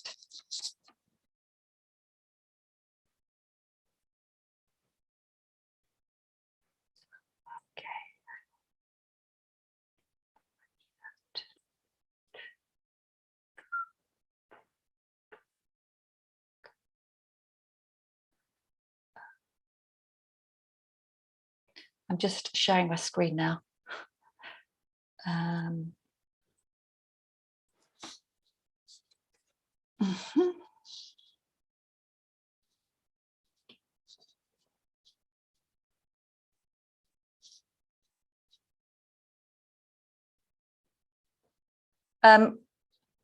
So can you all see my screen? Yes. You can? Okay, and I need to stop video. But you can still see my screen even though you can't see me. Is that right? Yeah. Good, okay. Right. Okay. You might, if you've got headphones, you might like to put them on to get more of a kind of immersion in this.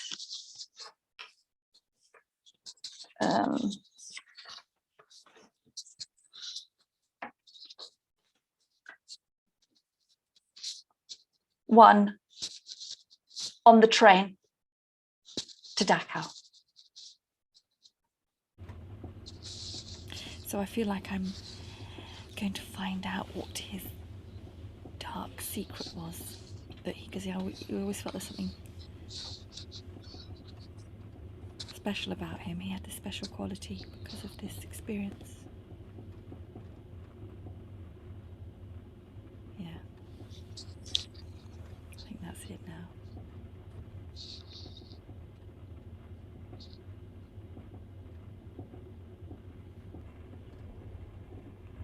So now we're sitting, well, I'm lying in the train, and on the journey's begun. I feel we're getting closer to Dachau.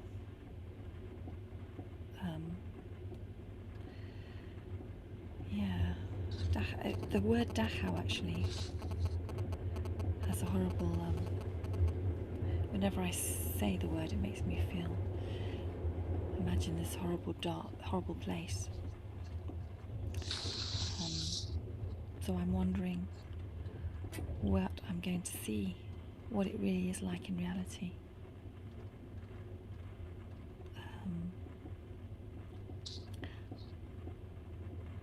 Getting closer.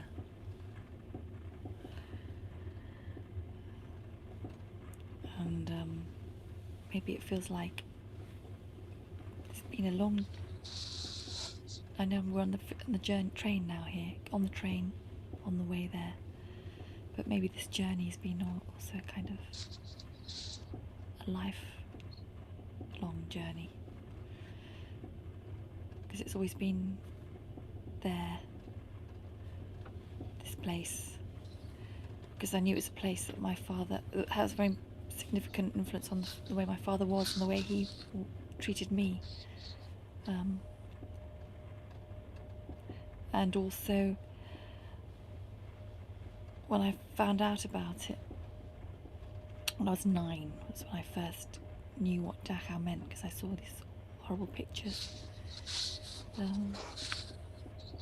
It was something that I didn't want to think about. So, but now I'm finally going there to have a look.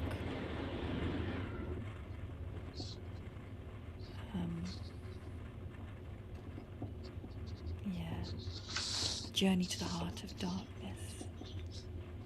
Feels like a bit, because that's how I see this place.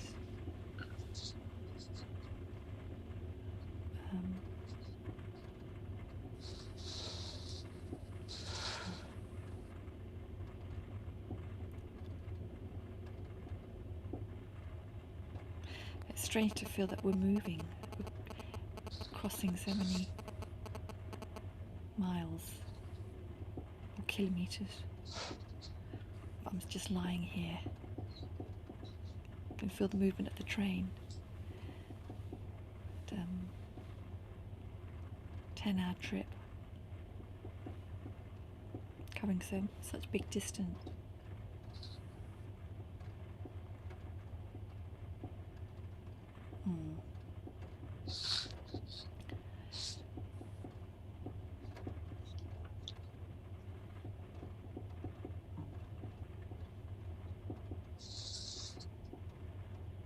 also wonder why it's taken me so long to make this journey, this trip.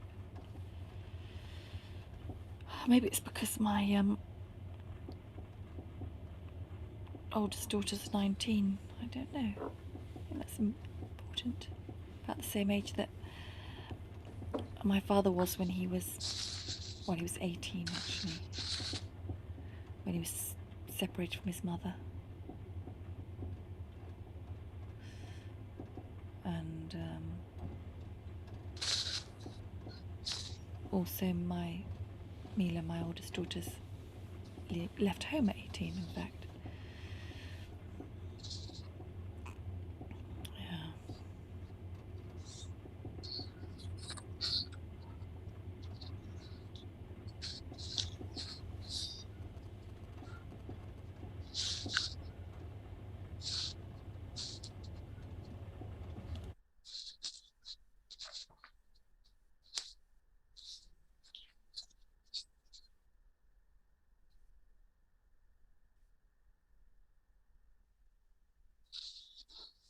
Indexicals.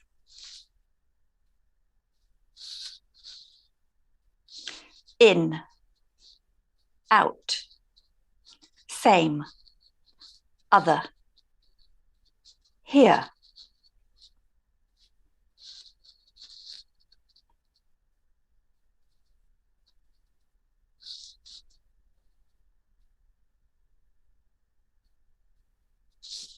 In here, out there, this, that, this hand, that mountain.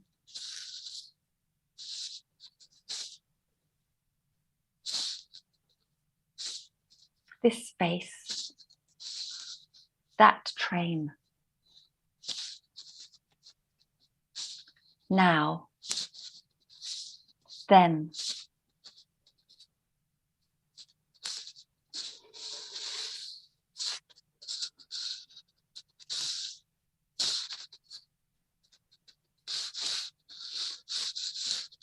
In media res.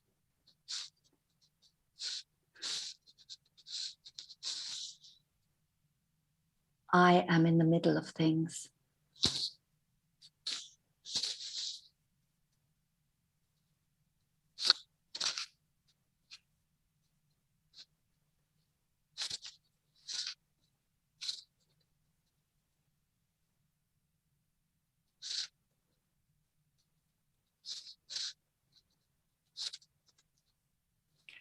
Everything is ultimately positioned in context of proximity.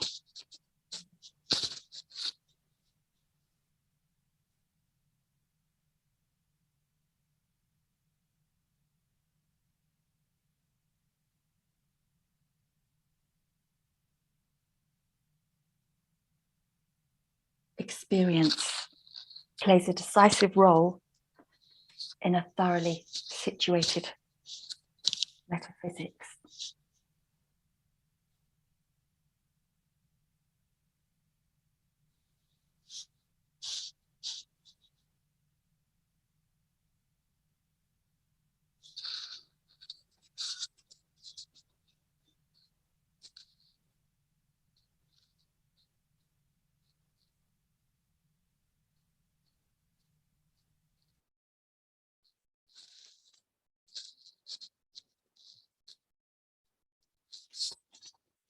The great outdoors.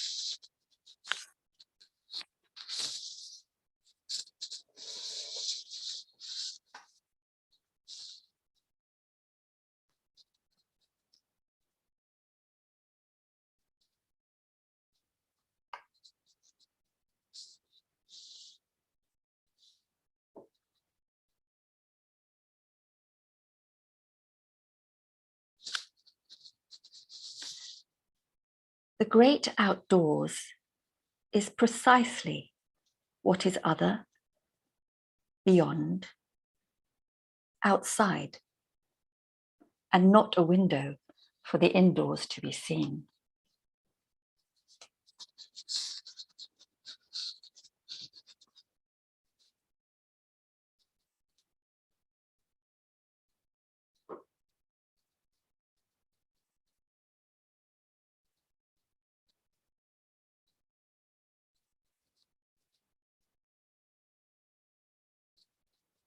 the great outdoors points outwards.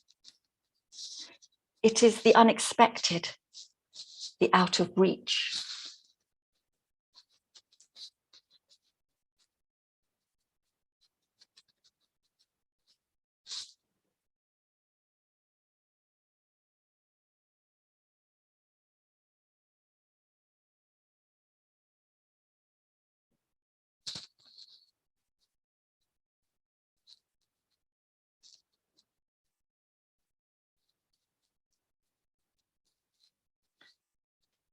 The great outdoors is eerie and weird and cruel in the sense of Artaud.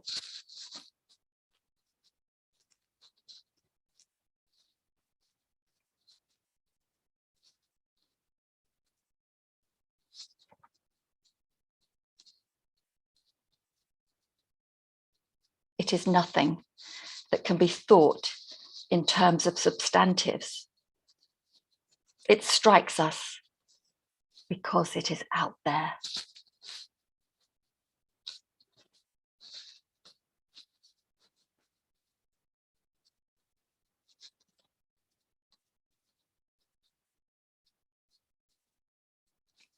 We can concentrate on the outdoors as such,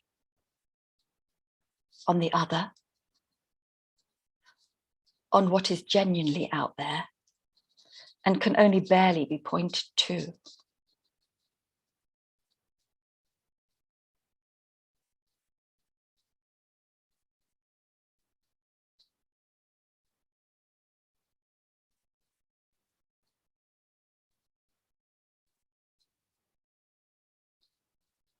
It can only interrupt any judgment or cognitive claim.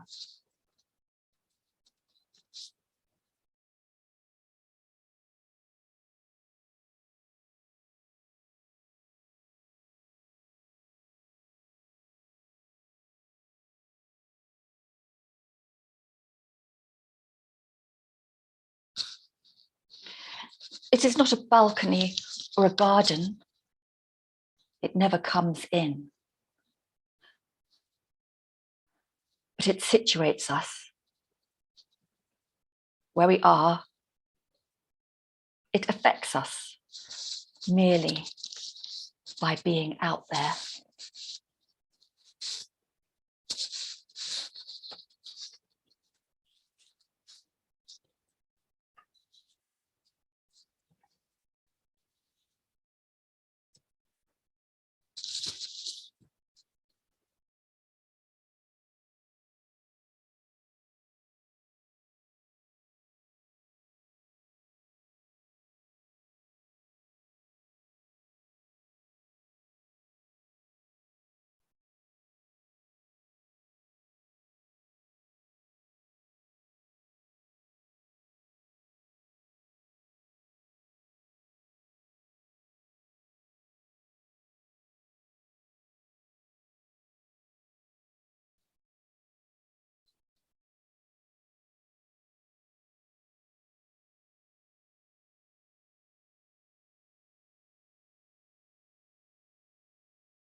Arrival. Dear little mother, I love you so much. My love to you and Urek defies description. When will I see you again? When will my fate change? I think of you always.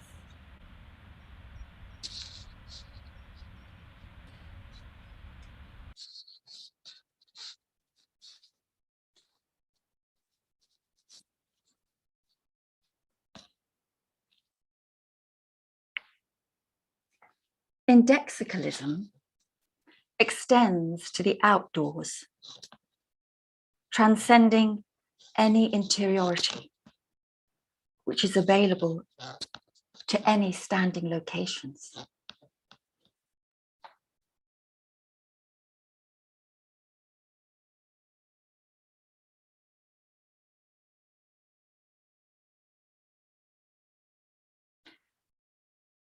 The indexicalist lesson is that interiorities are shaped from outside.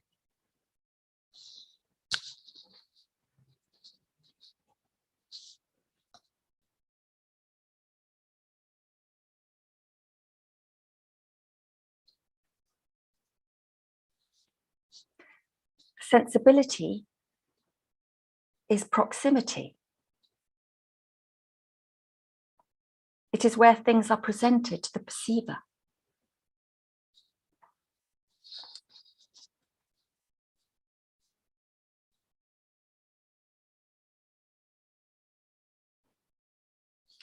Levinas considers that my relation with the other cannot rest on symmetry, because if it is so, then I'm already seeing both myself and the other from nowhere.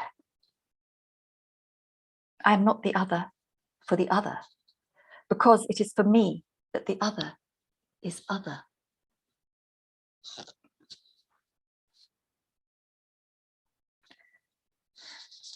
Levinas's point of departure is that language is primarily neither a tool for representing things, nor a device to cope with the world by performative acts. Rather, it is an opening to the other.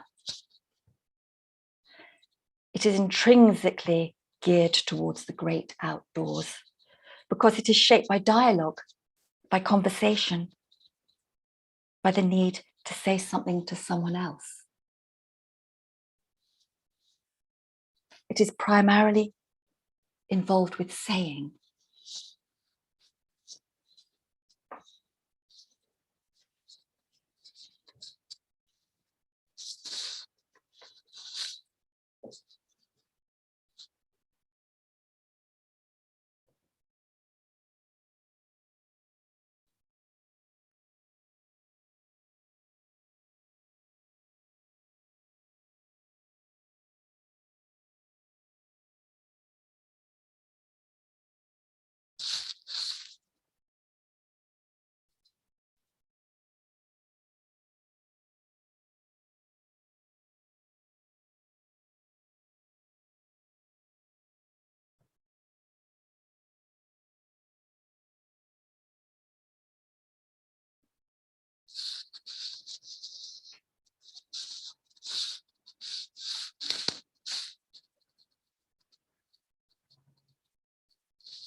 You were and you are.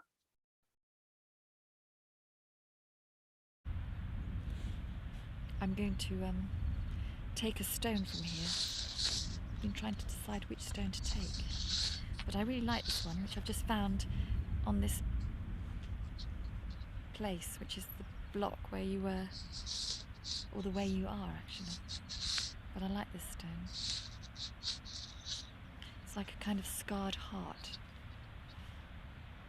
That's what I see in it. And you had a weak heart, but yeah. But also, yeah, your life's experiences marked your heart. And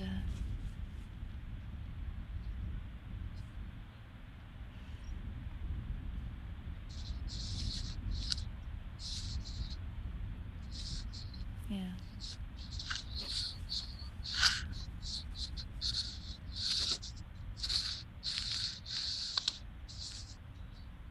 I'm happy you were my father. Or you are my father. Yes, you still are.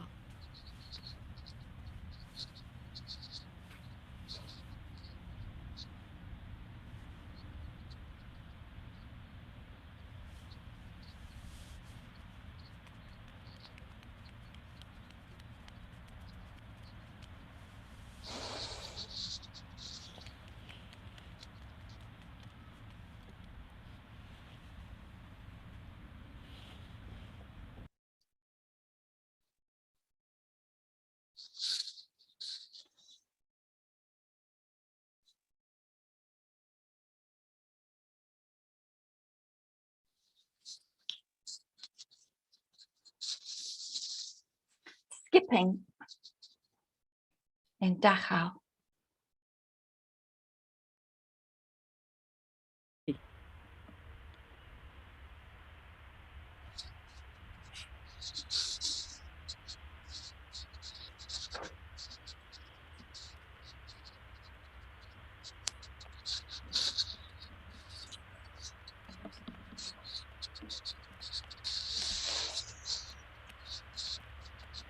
Letter of the 26th of September, 1942.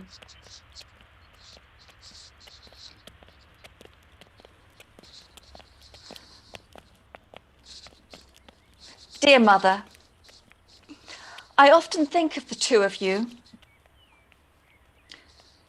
Those 2 years of separation seem like a long time to me. When I think back, I still see you two as you were in May 1940. I simply cannot imagine you any differently. Even when I was already on the train going to Germany, I could still see you and my little brother Jurek through the little window. You wore a beautiful dress with brightly colored flowers, and you were all standing behind the house on the meadow before the creek. I'm very sad when I think that you, little mother, can't be full of temperament and joy of life anymore. I want you to be young and pretty forever, dearest Macieczko. My love for you cannot be described.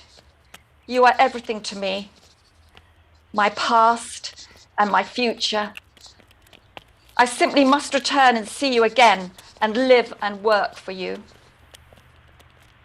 Leszek.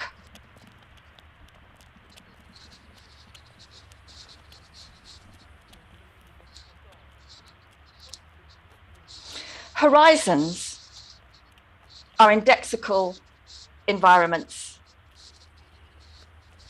The horizon accompanies a standing location in space and in time.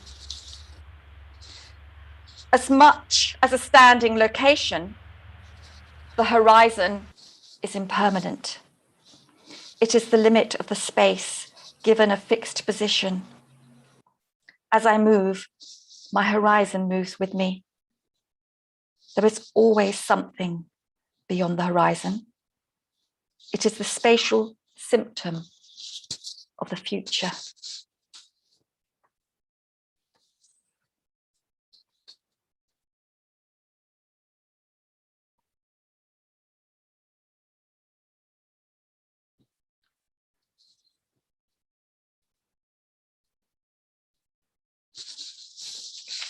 Coda.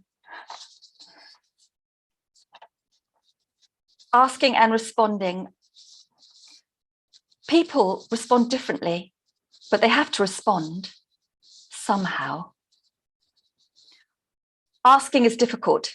It can only take place in an environment where freedom exists, because responsibility is infinite.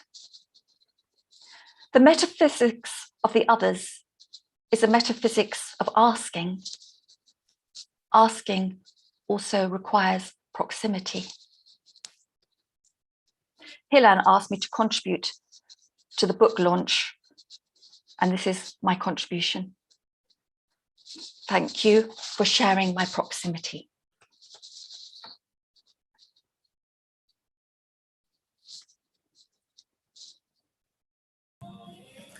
Well, thank you very much, Janina. It was great. I'll open the floor for everyone to comments, and otherwise I have my things to say that are in my response as well. So I'll leave some space for the others.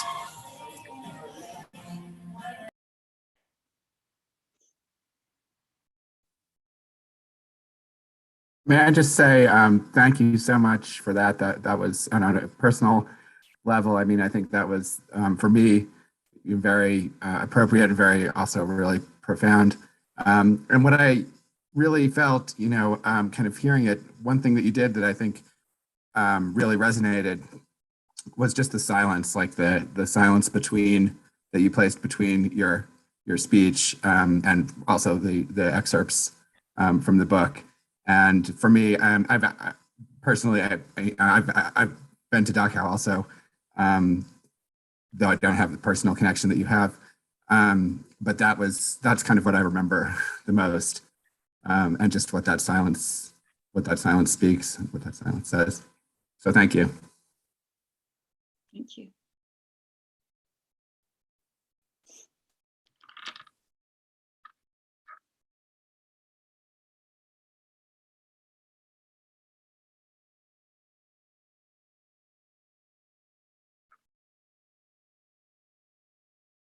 I would only add to Paul's sentiment that your presentation was consequential.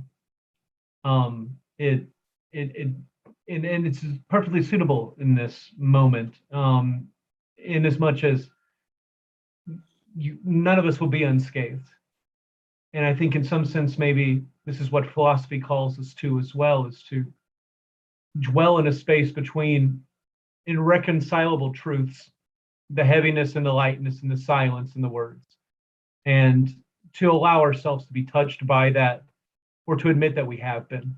And it's certainly the case in my experience of this. So thank you so very much.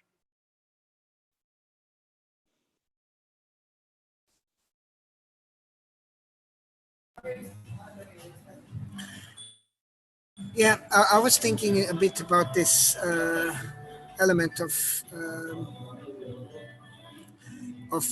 asking or being asked. Yeah, and I think this of maybe give some light to the idea of an extended conversation, which is like I think my kind of only way out from the criticism that Stephen presented earlier in terms of how conversation, the idea of a conversation betrays what proximity is or should be. But the idea that you brought once again, the idea that in a sense, everything is going to be a response when a response is demanded. And this is something a bit complicated. For instance, a few months ago, I was involved in a project of writing letters to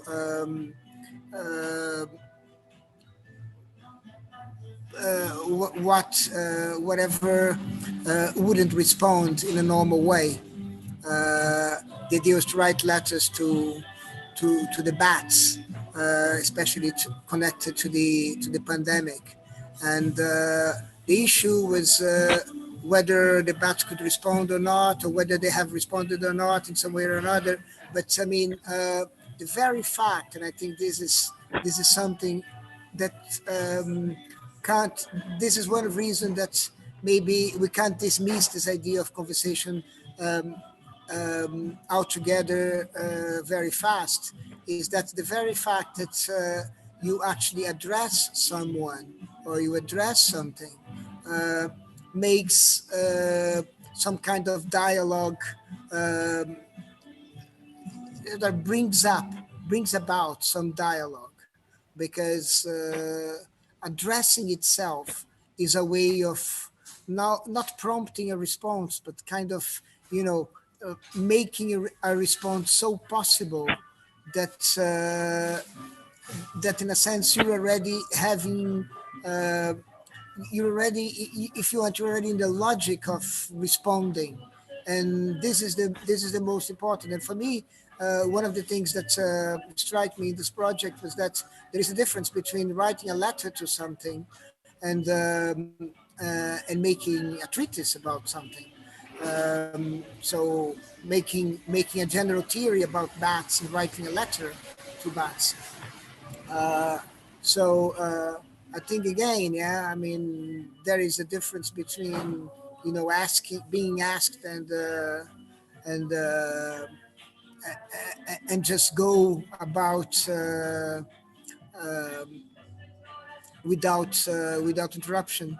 So I think in a sense, when you see you sort of approaching the how and what you say, and when you're there, in a sense, maybe at least in some limited way, there is a sense in which there is this extended conversation, and this extended conversation is extended in the sense that there is not only exchange of words. This extended conversation is, in a sense, a figure of proximity, even if it doesn't do complete justice to proximity in all its features.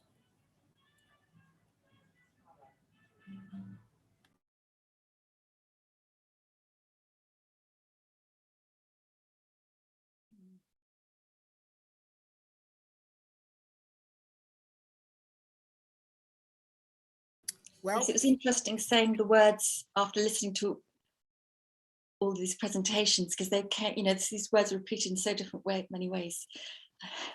And it was, yeah, quite interesting. That was, yeah.